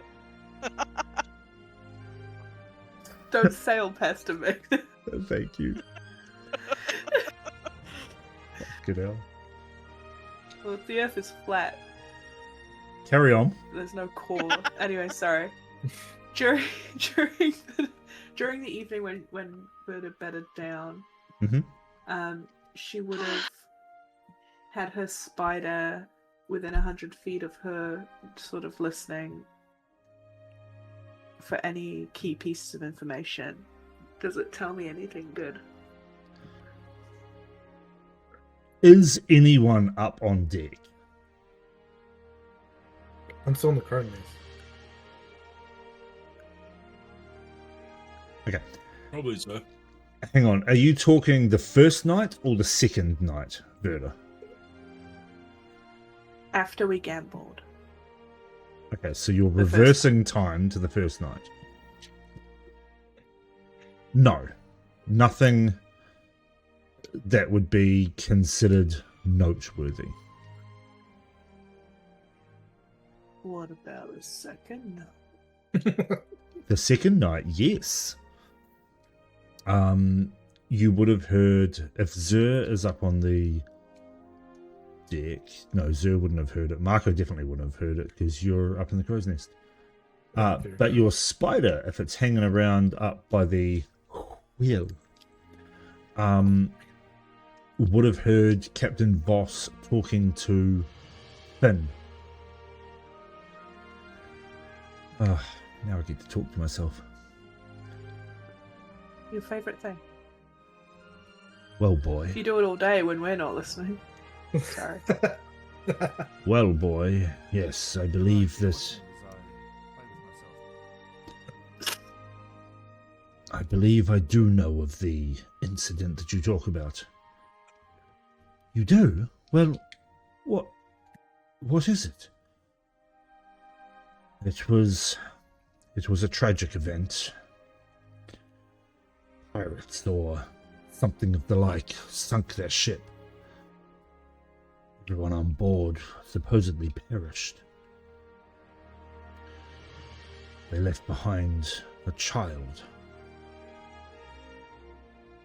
And you believe this to be one of our passengers? I do, sir, yes.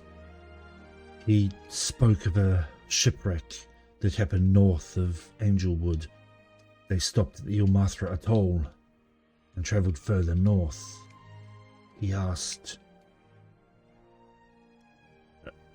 why they would stop there, and I told him for the exotic fruits and whatnot, because that's the only reason anyone would stop there. But not sure why they were attacked. Well, I can tell you that they were attacked by a ship that was flying the EATC colors. They're a trading company, are they not? They are. It doesn't mean that they don't have some rogue vessels. Oh. Well, I definitely was not aware of that. That's because your head is in the clouds, or should I say, upon the horizon. You know, I've told you this before. The world is not flat. No, it is, sir. It really is. But that's neither here nor there. What about Genry's parents' ship? Well, it sunk. As I said, there were no survivors. Why would the EATC attack? Gain? Perhaps there was something on board that they needed. Huh. Perhaps. Maybe I should look into this. It would be wiser if you didn't. Forget that you heard anything. Don't bring it up again. Oh. Okay. That's what you hear.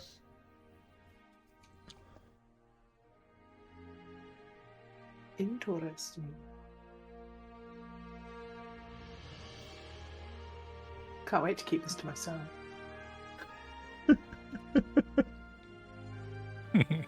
What a dick. Oh, who's Eric? I don't know who that is. Well, I don't know who killed your parents. Wow. Two sets of information totally on the same level. Yeah. Hey, Right. information's more valuable than money, but she also does like money. Didn't realize that. You know, who has a Oh, lot of look, money and another who thing doesn't? that Marco and Verda have in common. Yeah, but one of us has it. That's not true. I also Marco has it, motherfucker. Yeah, like Just if don't you ask have how one Marco gold, does it. it doesn't count. This one. Look, I haven't seen anything about the title because it's actually okay this time, and well done you for doing it so quickly. And it only slightly twigs Matism. Alright? I can deal with that. Alright, fine. Okay, so deep into the night. Zer, are you going to bed at all, or are you going to risk a level of exhaustion and stay on the deck the entire night? No, he does. It's just late. I'd say around 2, 3 in the morning, Marco, you would have fallen asleep. The shift of people would have changed. Who's got the highest passive perception out of y'all? Roberta, right? Is it Verda? No, surprisingly, mine's Not not that Genry. good. Insight's good, perception not good. I've only got 15. I think yours is actually the highest, Marco. Okay. D&D Beyond is failing to load your character sheets, but I'm pretty sure yours is the highest, Marco. And you would be the only one to be startled awake by it then. You are startled awake by what sounds like a knocking sound. What the? Marco's very confused because he's up on a crow's nest. I forgot you were not in a room. No, he's up in a crow's nest. Not a knocking sound, a splashing sound. Okay. Huh? Is there anyone actually up here doing the job that Nope. Marco should have been doing during the day? Okay, cool. Marco's gonna get up, and look over the side of the nest, and be like, "What was that?" Roll a perception check with disadvantage because it is fucking pitch black. Yep, that makes sense. And you, being a dirty who name, doesn't have vision. See who now?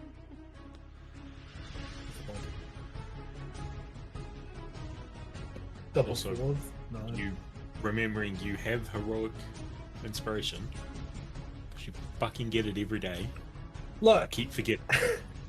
yeah, it might as well not exist. I'd like to point that out The here. one thing that Like a makes you postie special. on your page. Yeah, On your it screen, doesn't. rather. I don't click rest every time we sleep, right? It's never there. How does it work, man? Can I just use it again? I believe you can just re-roll a d20. I mean, that won't get rid of the disadvantage, though, right? So I still only I rolled. No, double it would fours. essentially you be rolling 3. Yeah, 3 die. Yeah, but So you I, basically you'd roll with disadvantage. The 4 is your result, and you'd opt to re-roll that 4. okay, cool. So I'll do that because 4 is not great. That's a little bit better. 20. Dude, 20. Okay. You can see the surface of the water, and there is something moving on it or in it. You're not quite sure, but then you hear a knocking sound, and this would wake everybody up now. Just 3 sharp knocks upon the wood. This is the first time we've gone. This last campaign we got attacked by the Kraken. That's right. At this point, Marco will be up and alert and would be sending side dish as fast as he can to go slam into Genry to wake the others. Okay. And he'll also start yelling out, slank up the side of the ship? He doesn't know what to do. And as soon as you do, alarm bells ring. All of you now awake. You hear the running of footsteps as the crew start to run around in the deck below and up above. You hear Voss's voice ring out. They're on the ship! Get them! Save the cargo!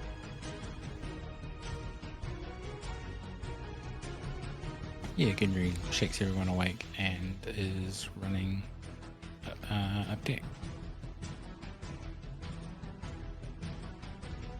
Let's go. Okay, What is I do not have a map for this ship. So, you guys go to the battle scene. Oh, battles. Alright.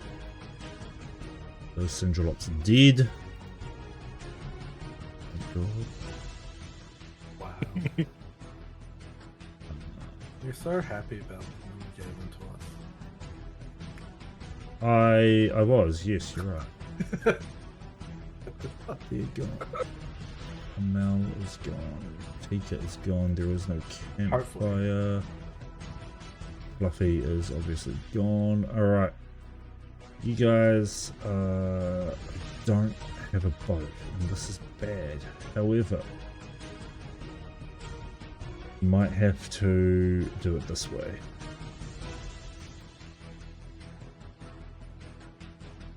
That is so bright. Alrighty, Whoa. boat. It's like old school D&D at a fucking table. Nice. Fuck me, I'm Love having it. flashbacks. This is so wrong. Hang on, that is very bad dimensions.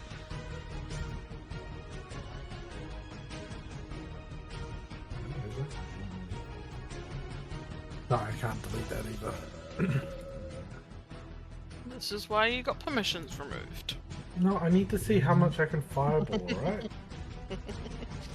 It's close enough, like... Doesn't have to be exact, does it? Nope. These are stairs, by the way. We could help you if we had permissions turned on. No. That'll do. Okay. That'll do. Alright, place yourselves on the boat where you would have rushed up. Can you draw a crow's nest? I'm not leaving the crow's nest. Stay inside it. Sorry, and I can't move my character. There's your fucking crow's nest. Thank you. Here you go, Valric. Thank you.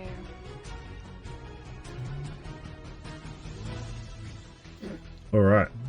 As you all rush up onto the deck, there are creatures that are already on the deck. Do I actually have... I don't have tokens for these guys either. Oh no, you're gonna have to draw them. No. Don't you have the boat one? Yeah, I'm sure we've had a boat before. You have, but I can't find it. But I can very, very quickly have a look. So you had a space one and then a water one.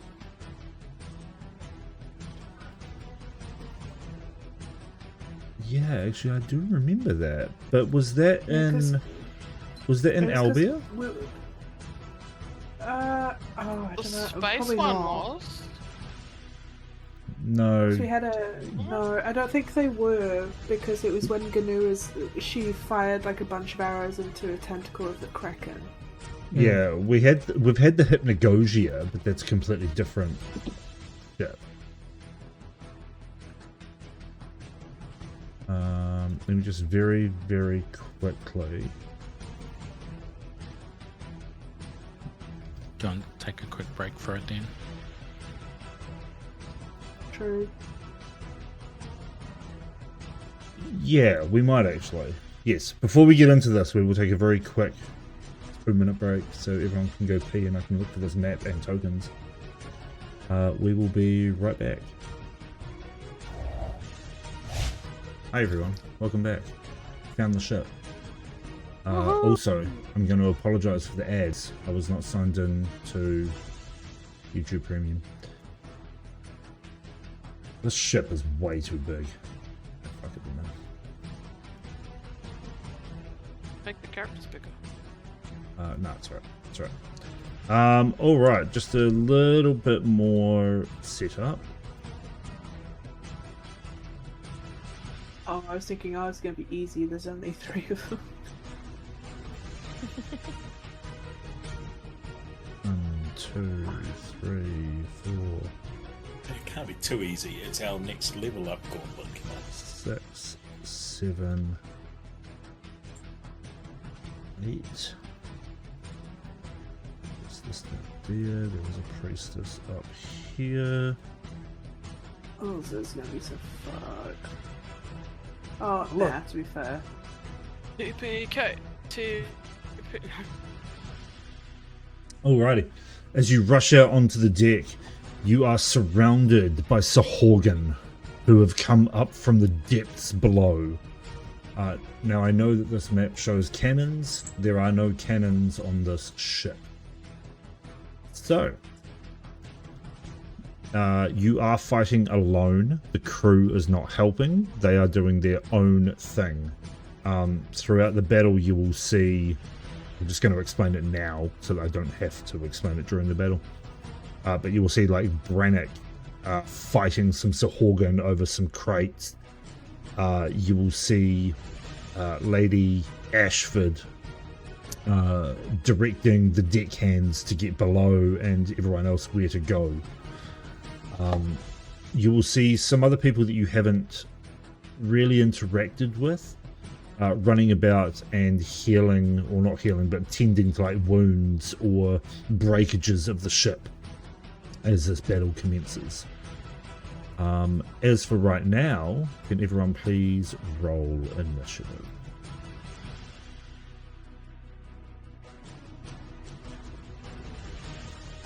And don't forget to update your tracker. I'm just going to copy these guys. Your dice always scare the shit out of me.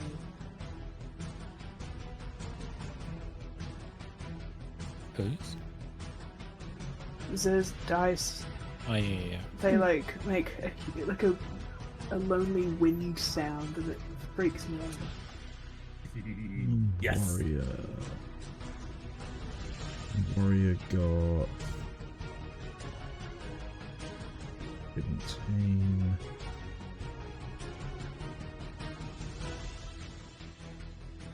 Priestess. Jesus also got 17. And the Baron. Oh, got a 10. I was hoping for a 17. Valric is not with us. Has anyone seen if Valric has rolled initiative? No, they did not.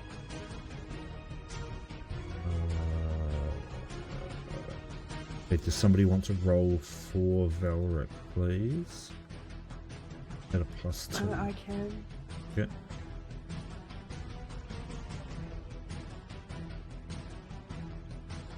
$14. Sweet cupping cakes. We will put Valric at 14. Right. Alright. How dark is it up here, by the way? It is pitch black. Sweet. Yeah, there are no lights anywhere.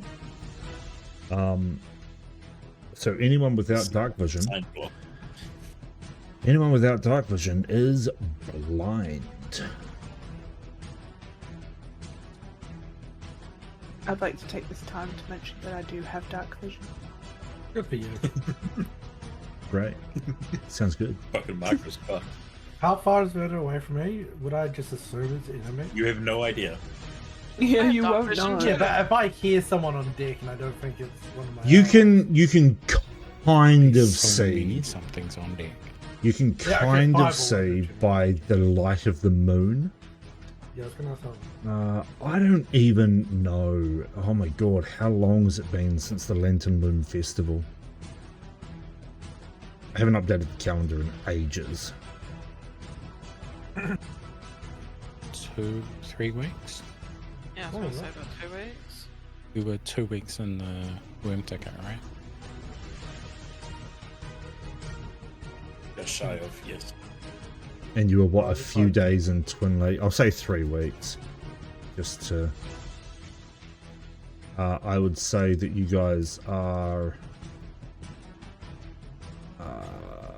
yeah, you're in the 4th of Vespara. I don't know how to update the current date. I don't know why it's not letting me do it. Oh, because I'm not logged in, that's why. Does tend to help. So I'm just trying to.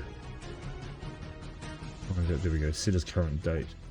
So Siluria would be almost. It's a fading full moon, so there would be a little bit of a glow across the deck. So I will say that you, from the crow's nest, you can just make out shapes upon the deck.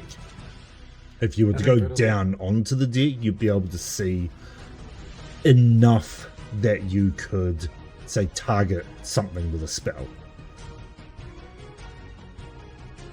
Or I could just throw stuff at the shapes and hope it's another ally. That too. All right, Verda. Set the boat on fire. I'm gonna hurt you. Verda, you're up first.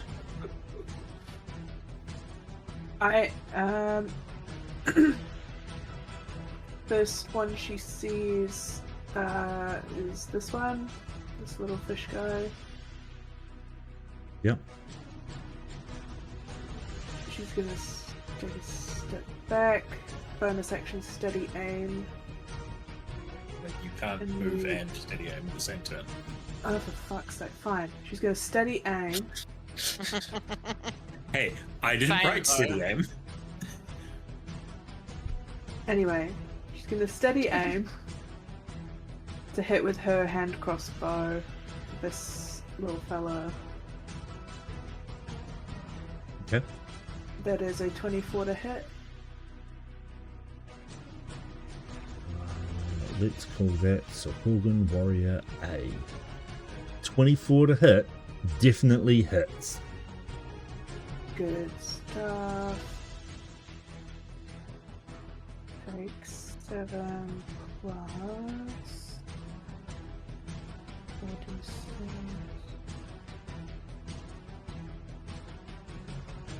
7 plus 14. 21. 21. 21 points of damage.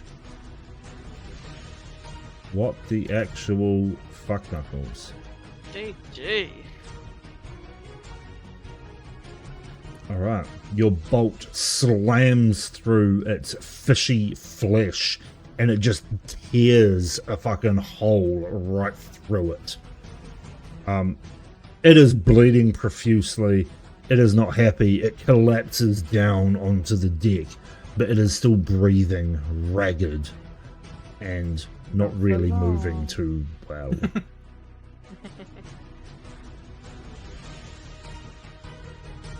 Okay, so then that's her turn. Okay. God damn. That will bring us to the priestesses.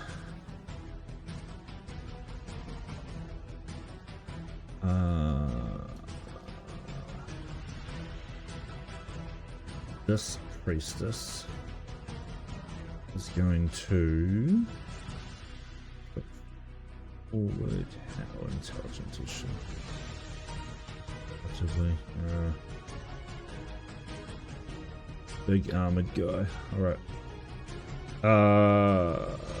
Zer, can you make me a wisdom saving throw?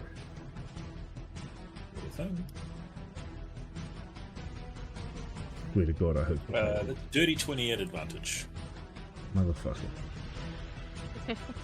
You have saved against a spell as you feel your muscles start to lock up and you just shake it off. And you hear the priestess just at you. Can't fight. Meow. Interesting. Okay. Can't do that though.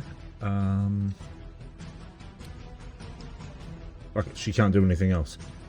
The one in the water is going to do nothing. She's there for a reason. Okay, that's going to end her turn, which brings us to the warriors, and they're going to fuck shit up. This one's going to rush at Verda. This one's going to crawl towards Verda. This one's going to rush at Ginri. This one's going to... Whoa. This one's going to rush at Ginri. This one's going to rush at Zer. This one is going to rush at Velvet.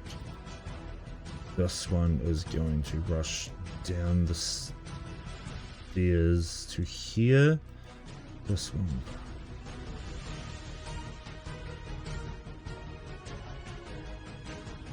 going to disappear downstairs. So that one vanishes. Right. Let's roll some hits. Pretty sure that is correct, Verda. Yes. I know it.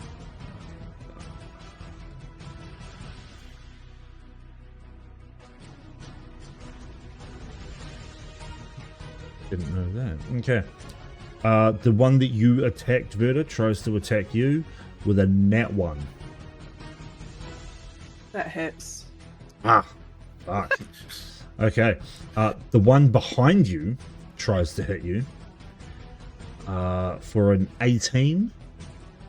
Ooh, yeah, that actually does hit. Great. As it slashes its claws across your back, you take a grand total of 5 slashing damage.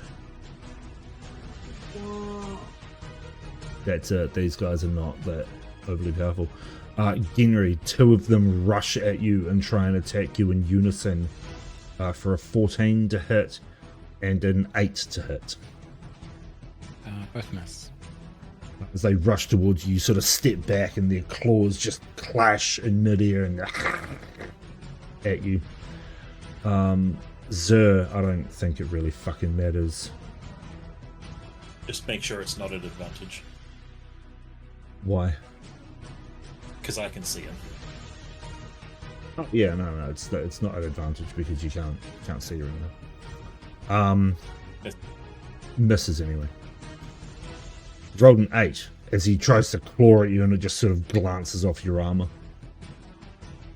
That's not nice. Valric, one rushed up the stairs towards you, trying to claw at your face for a 19 to hit. Yeah, that hits. You take 7 points of slashing damage as its claws rip the front of your robes. The other 2, that one should have actually dashed. The other 2 have vanished below deck.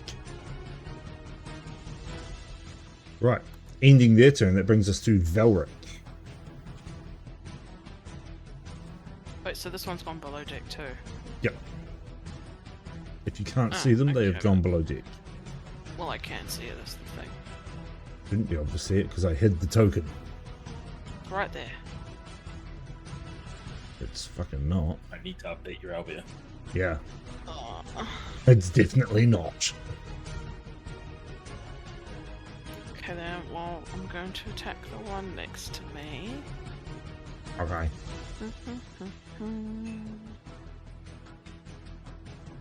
To rethink it now because they moved.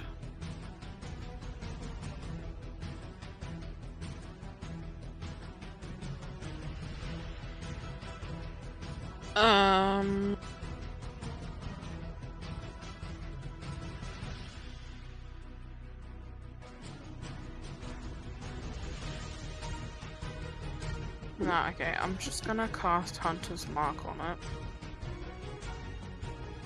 Okay. Take that one. And I can't do a spell with that. So that's out. Stab it with a dagger since it's right in front of me. Oh, where have I gone? There we go. Right, same square. Mm-hmm. 19 to hit. 19 hits. 6 damage. Just stab it in the gut. Okay, 6 damage. Nice, you stab it and you feel it's, well, you've eaten fish before. It feels kind of like that. That flesh just sort of flakes off. As it just bleeds through this bluish, greenish blood. Sorry, roll another d6, alright? Why? Because you put Hunter's Mark on it. True. Oh, it was almost a 6. It's another 3. Cool. Yes. Dealing a little bit more damage. More fishy flakes peel off of it as you stab it in the abdomen. Charming. Might end my turn there. Okay. That will bring us to the Baron.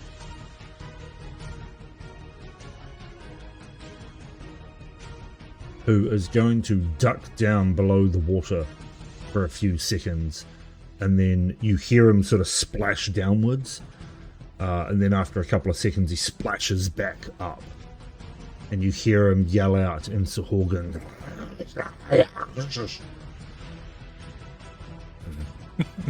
Yes. Zer, you're up. Well, we're going to start by attacking the warrior. Right, go for it. You can try. Certainly try. Attack it. Don't kill it. 14 to hit. Don't hit it. That hits it.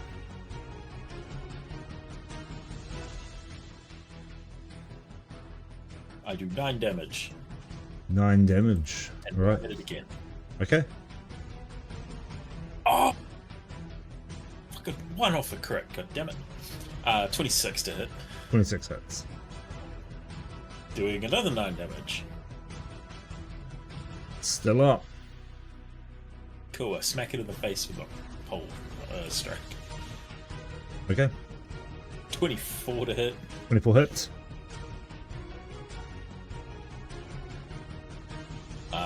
That's an 8 damage. Okay. As you slash its chest open, you bring the glaive up and slash the opposite way, and then slam your the butt of the glaive into its face, and its face just caves in, and it dies.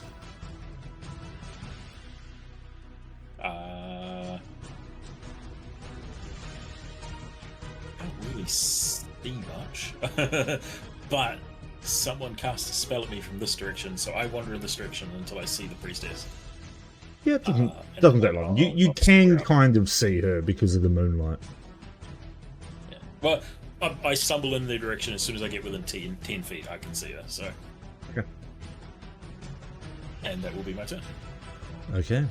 That'll then bring us to Marco with Genry on deck. So you said I have to climb down. How far down is About 30 feet. But you can walk it. it? When light is on something, being outside that light, I can still fire into it, right? Oh, yeah. Oh. I am going to cast light. Can I cast on side dish? Does it say? I think it has to be an object that is worn or carried. I think light specifically has to be an object. Okay, so I'm gonna put it on the necklace I'm wearing. No, the pin I now have, and I'm gonna tell. Sorry, slight. Almost got it right, Ian. It is an object that isn't being carried or worn.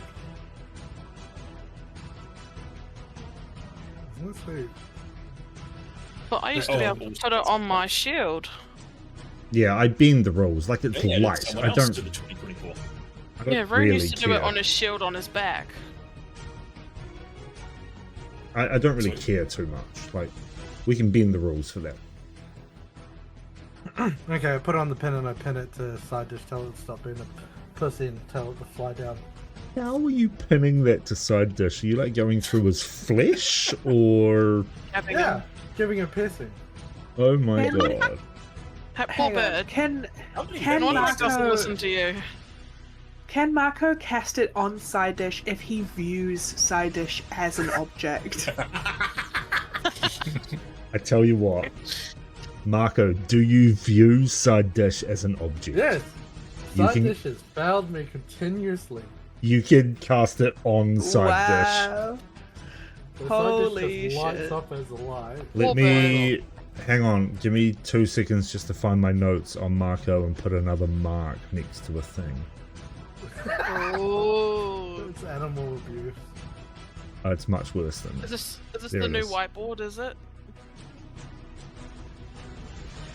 Different kind of whiteboard. To be fair, like wings, they're like chickens, right? You can clip a chicken's wings and they'll like kill it. It You also cut them won't with fly scissors. very far either. Well, Yeah, but it doesn't have to fly far. It just falls to the deck. You can What I worry about with this new rule is, does Marco view anything as an object? I fear that we will all be covered in light. Anyway, I will allow you to cast it on side dish because side dish is your familiar. Yeah. I think it's cool, so I will allow it. The side dish now has a heavenly glow. Pretty much. Would you like a token for Easy on the side dish? heavenly bit, but Yeah. I love it. Token. Marco's thing. Always gets forgiven. Says you, who forgets them the most. Yeah, that's what I said. Yeah, always like, forgetting. it's your familiar. Always forgotten, Yeah. but never forgotten. Now, light I mean- is a 30-foot aura? 20. It's not that big. 20. Yeah, but then it's like another... Dim light for another it 20. would be 20 and 20. Yeah. So 20 bright, 20 dim. How Also, far Marco, up how am do I? you feel about my actual insect the size of a fucking bottle cap getting heaps of really important news, and your bird that's been following you for most of the campaign has nothing? Okay, so I feel like these shapes from the far distance are very threatening, and I fire. Two of them are. I mean, all three of them are pretty threatening to Marco, right? Well, One that's of them's like- almost dead. The other two, to you, are quite threatening. At least Can I they not put get 2 auras on a token? I mean, we can just have 40 and then just. Probably That's do 20. fucking stupid. I want 2 auras. Just draw I two can add an circles. aura. I wonder if it I can add overwrites one. mine. Can you add one as well? I wonder if it overwrites Yeah. mine. What color do you want? Yellow. Yellow. 20% How many opacity. feet? One's orange, one's yellow. 20 feet. How many feet? 20, it's a lot, man. Yeah. 20% capacity. Oh, nah. Overwrites Yours, mine. yours. Just Well- for curiosity's sake, if Marco, how much damage would the pin have done to the Raven? 1 piercing damage. So by not default, like that a- would have been like half of his HP. Yes. Anyway, what are you doing, Marco? Knowing things I just light off and that should be useful for once. I'm gonna be like, you're actually pretty good sometimes. There is a And sudden then- burst of light over the deck as the Raven suddenly glows with this angelic aura. How Is high up? Marco looking at the Raven when it did? Is he now blind? No. You're 30 feet up. Okay, I'm gonna see the dim light just pierce, I guess, January. I'll send it down to deck and just fly 20 feet up over here. Yep. That'll basically cover the entire deck. And that's my turn, unless I can use a bonus action for that ring. No, it's an action. Yeah, it is. I'm not That's letting right, you I'll do keep- that. Fireball. Anyway, yeah, that's my turn. Alright, Genra, you're up. Bonus action, Divine Favor, and then start attacks on the one to my right. Alright, go for it. Was that 12 to hit? 12 just hits. Cool. That's 19. Jesus Christ, what are you hitting with? Old mate's Silver Cane. Oh yeah, okay. That is a pretty brutal weapon. Yeah, and the second is a 23 for another 20. Yeah, that hits. For another 20 damage. You slam the cane into this warrior and he just falls apart. His fishy flesh just... And he's now just a pile of goop.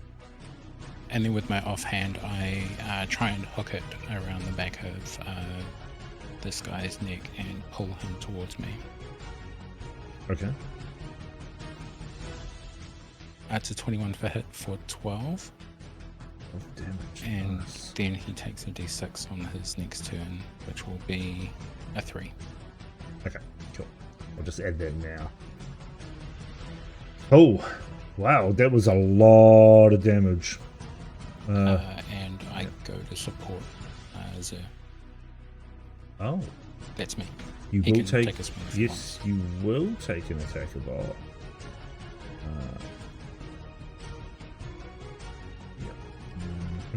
Where the fuck do I roll that? Oh, yeah, I can just click the 3. That's a 13 to hit, so he misses. Cool. Alright, that brings us back to the top of the round with Verda. Put yourself in an advantageous position. To some. She's gonna move here. Yes. She's going to use her rapier. Yes. She will cast. Actually, no. She's just going to use her rapier at advantage due to Vex. Can I ask if she had Vex with the hand crossbow, can that Vex then travel if she switches her weapon to her rapier? Like, will she still have advantage on the hit? As far as I'm aware, the weapon masteries don't specify a weapon. No, they Yeah, because it just says don't. Vex hand crossbow, Vex rapier here, but it just says you have advantage on your next attack roll against that creature. Oh, that's fine. Yeah, it's just whatever the attack roll happens to be. Okay. She'll use her rapier. Smack this one again.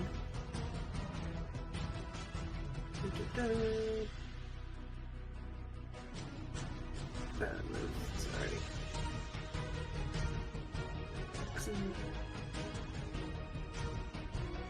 Hate two. That's the bottom one. Yeah. Yes. The one that's. Yeah. So then, yes, 18 hits. Okay. There's 7. Full advantage.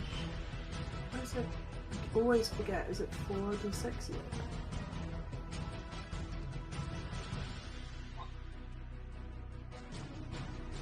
Whatever it was plus that many.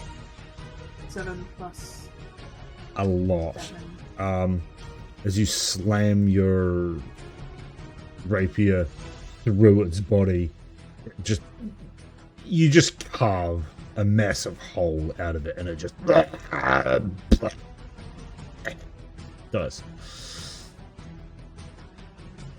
Why do Verda's sneak attack rolls never come up to us? I don't know, but it's dead. They're just so sneaky. So sneaky, even we can't see them. Yeah, exactly.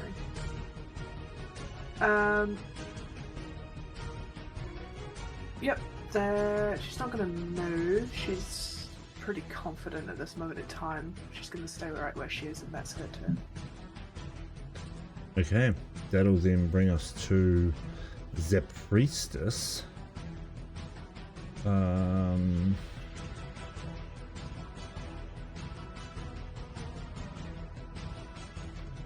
Well,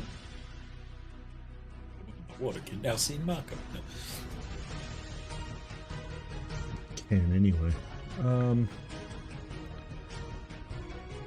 This kind of fucking sucks.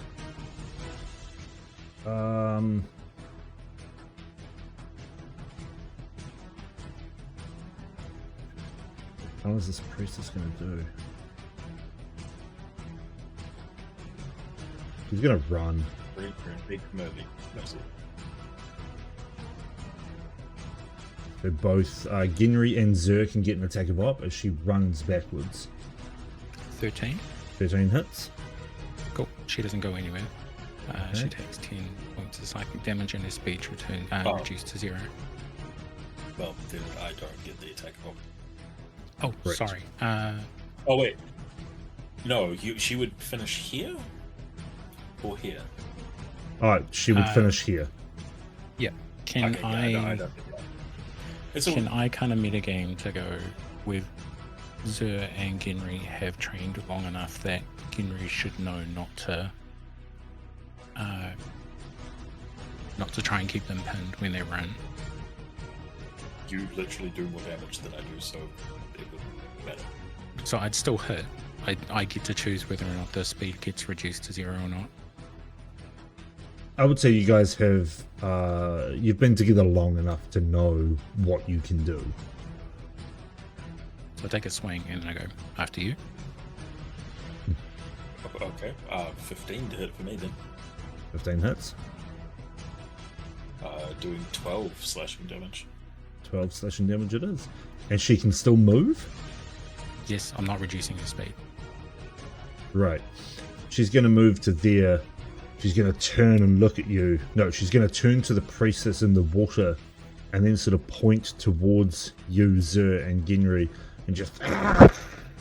And she is going to use Spectral Jaws, which has a range of 120 feet. That is a 14 to hit Genry. Nope. And a 13 to hit Genry. No, 17. Great. The other priestess is going to back up a little. She attacked Genry twice? Yep. The other priestess is going to back up a little so that she can see Zur, and is going to do the exact same thing with Spectral Jaws. Yeah. It's an 11 to hit.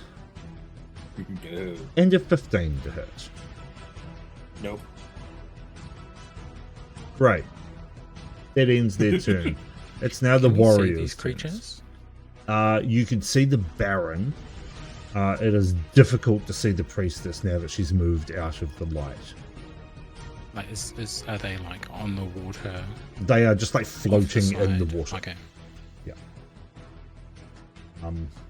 I was going to make a joke about them being in between this this boat that's in two pieces, but that's just your lower deck.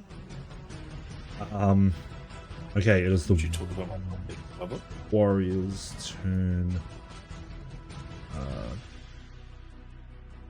Bottom one is going to race Shit. out of sight below deck. Verda, you are going to get attacked, and Valric, you're going to get attacked. The attack against Verda is a 5 to hit. Rolling poor. So it tries to attack you and just misses completely.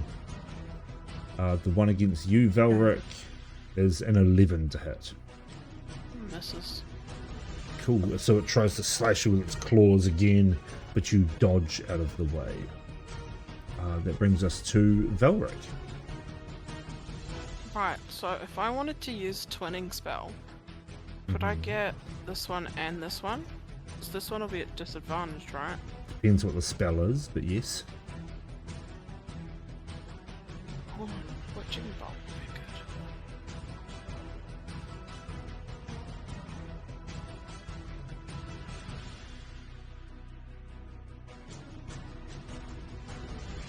Concentration, that means I'd lose. You'd lose Hunter's Mark. Yeah. But that is better than Hunter's Mark. What was the other one I was thinking?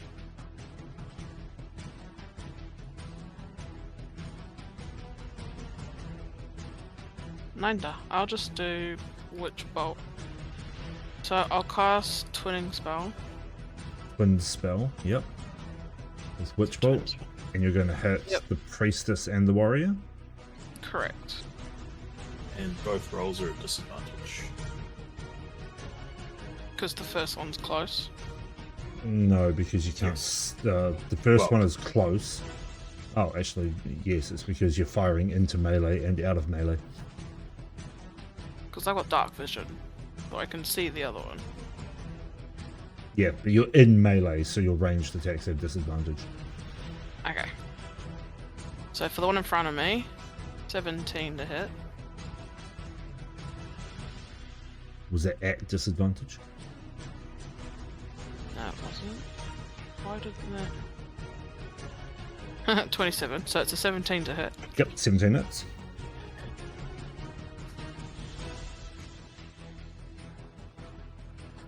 Eight damage. Mm-hmm.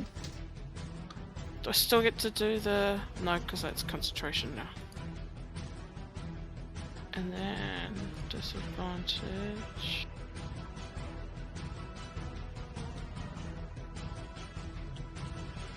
Oof, 9. It is a nat 1, so that misses the priestess. Even worse, yeah. But the spell still latches onto her.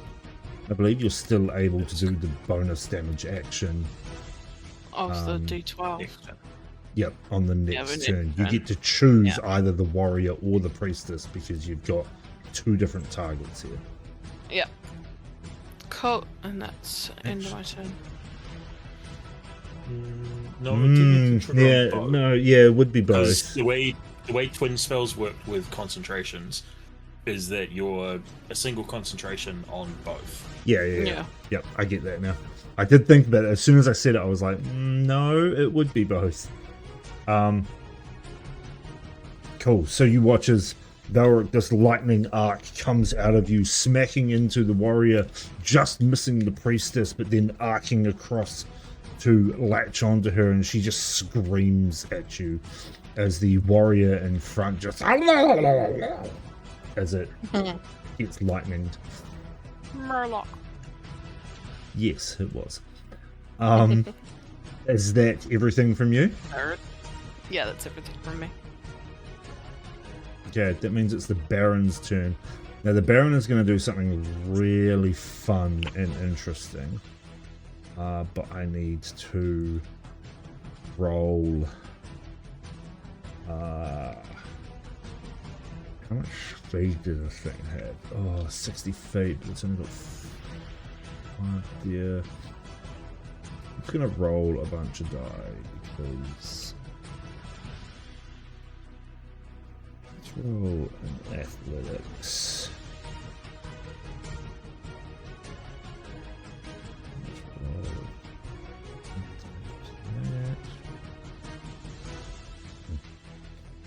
Okay.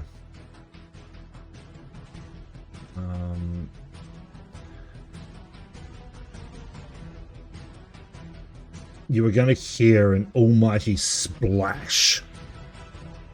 Marco, you would see something suddenly shoot out of the water on the side of the ship as it comes straight up and then lands directly on the ship in front of Zur and Genry. This great giant shark. Punch it on the nose. A megalodon. Just lands on the deck of the ship. And it does get to attempt to attack Zur. It's pretty shit at attacking. Let me add it to the initiative tracker. It goes directly after the Baron. So I'll make it 9.9. And it's going to try and bite you. That's a 19 to hit. It misses. Of course it does. As it flops around on the deck, it tries to bite, and you just dodge out of the way, and then it tries to bite you again for a 28. Ah, that hits. Right. As the first one misses, you sort of dodge out of the way as the ship gives a lurch, and you sort of fall into its jaws for a total of 17 piercing damage as its sharp jaws clench around your body. That's not nice. Correct, it's not. That will end the Baron and the Great Shark's turn, bringing us to you, Zur.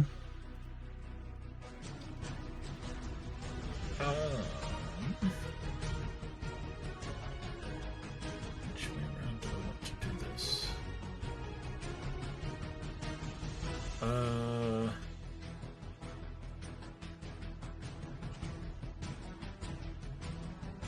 Zur's going to move 15 feet forwards. Yep. And then is going to use his bonus action to second wind. Okay.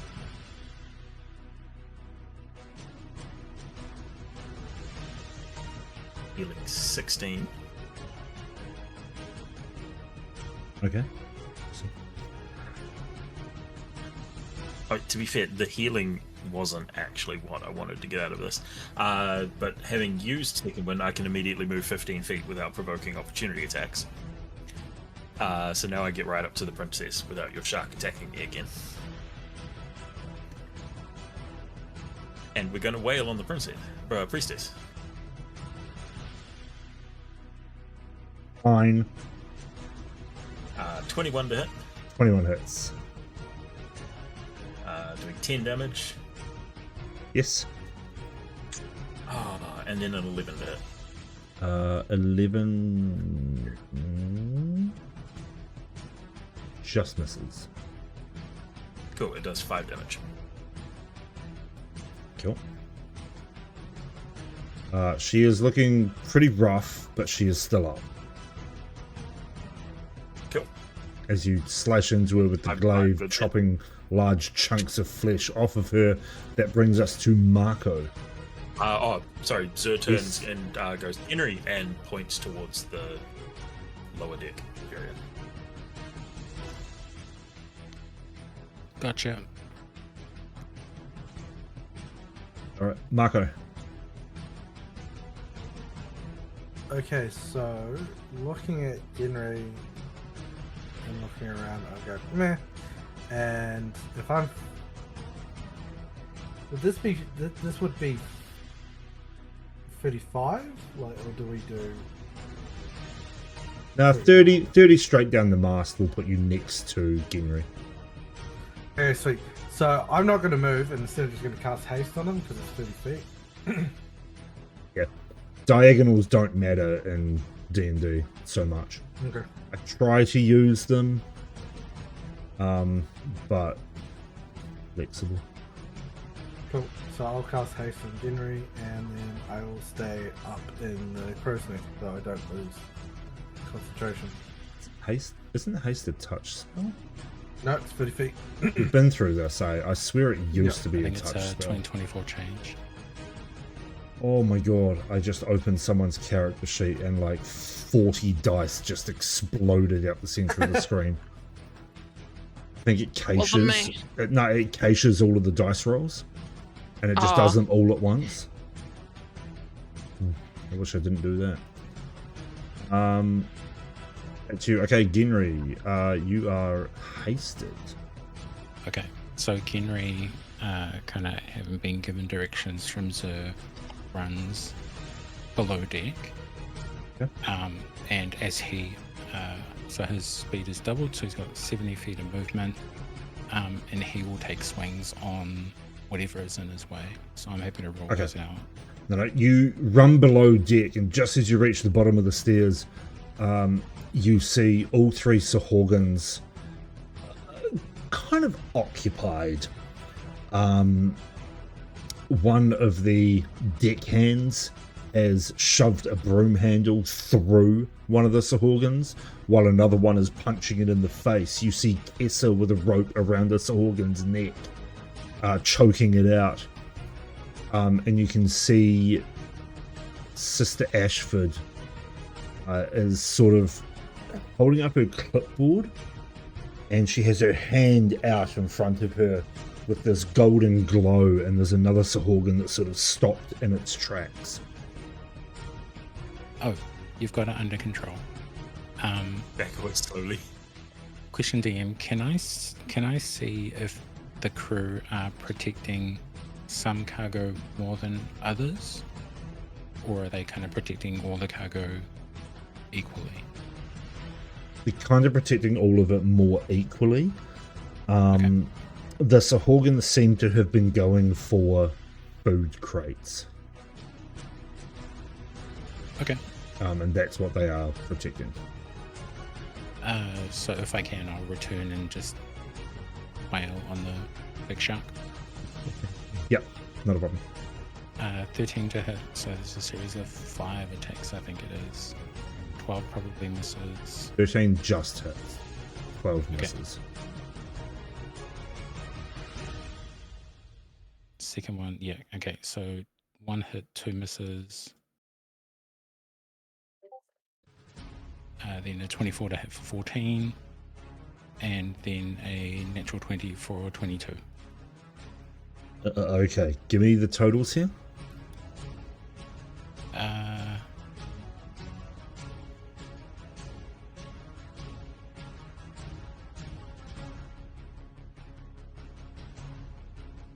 $52 total. Wow. Any extra effects on that? No, that's basically all the swings that he's got. Sweet. So, Genry, you just turn into this flurry of smacking with a cane and a hooked blade into the shark. It is...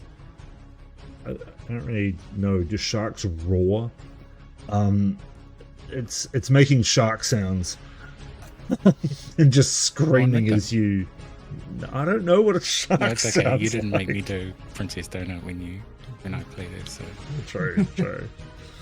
I don't know what a We shark found sounds out like. sharks sound like. Did you not pick that up? Oh, no. annoying. Oh, I thought you were playing a trick. I thought you were going to say it and then make us be quiet because we were listening for it and then just not Yeah. say anything. I was like, I can actually make noise clicks. So go on, click, DM, click really badly. No. It's Um, I can't even. Do it.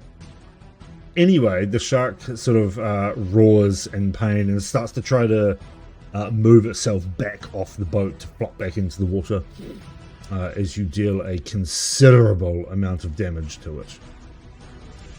That's me. And that will bring us to the top of the round, but seeing as it's 10 past 10 almost, I think we should end there for the night and pick this up next week. Cool. In agreement? Great. 'Cause I'm fucking tired and I want to go to sleep. Cool. Good session. You guys did some information gathering and now fighting fish people. Always with the fish people. Fish people are friends, Fish not food. Well, Okay. they would be. Anyway. These ones might be. Anyway, we will pick up there next week. So join us again. Same time, same channel. And our 24-hour one-shot is in 4 weeks. 4 weeks. To the day almost. 1, 4 weeks yesterday. 1, 2, 3, 4 weeks and 2 days. Have I written it? Sure. We have a lot of spots open still for the 24-hour one-shot, so if you wish to join, let us know. Send me a message on Twitch. I don't know, send me a message in Discord. Our Discord's down there somewhere, down below. We have a lot of spots free. So come and join the fun for that. So yes, until next week, please have fun and don't die. Bye. Bye. Good night. Hey.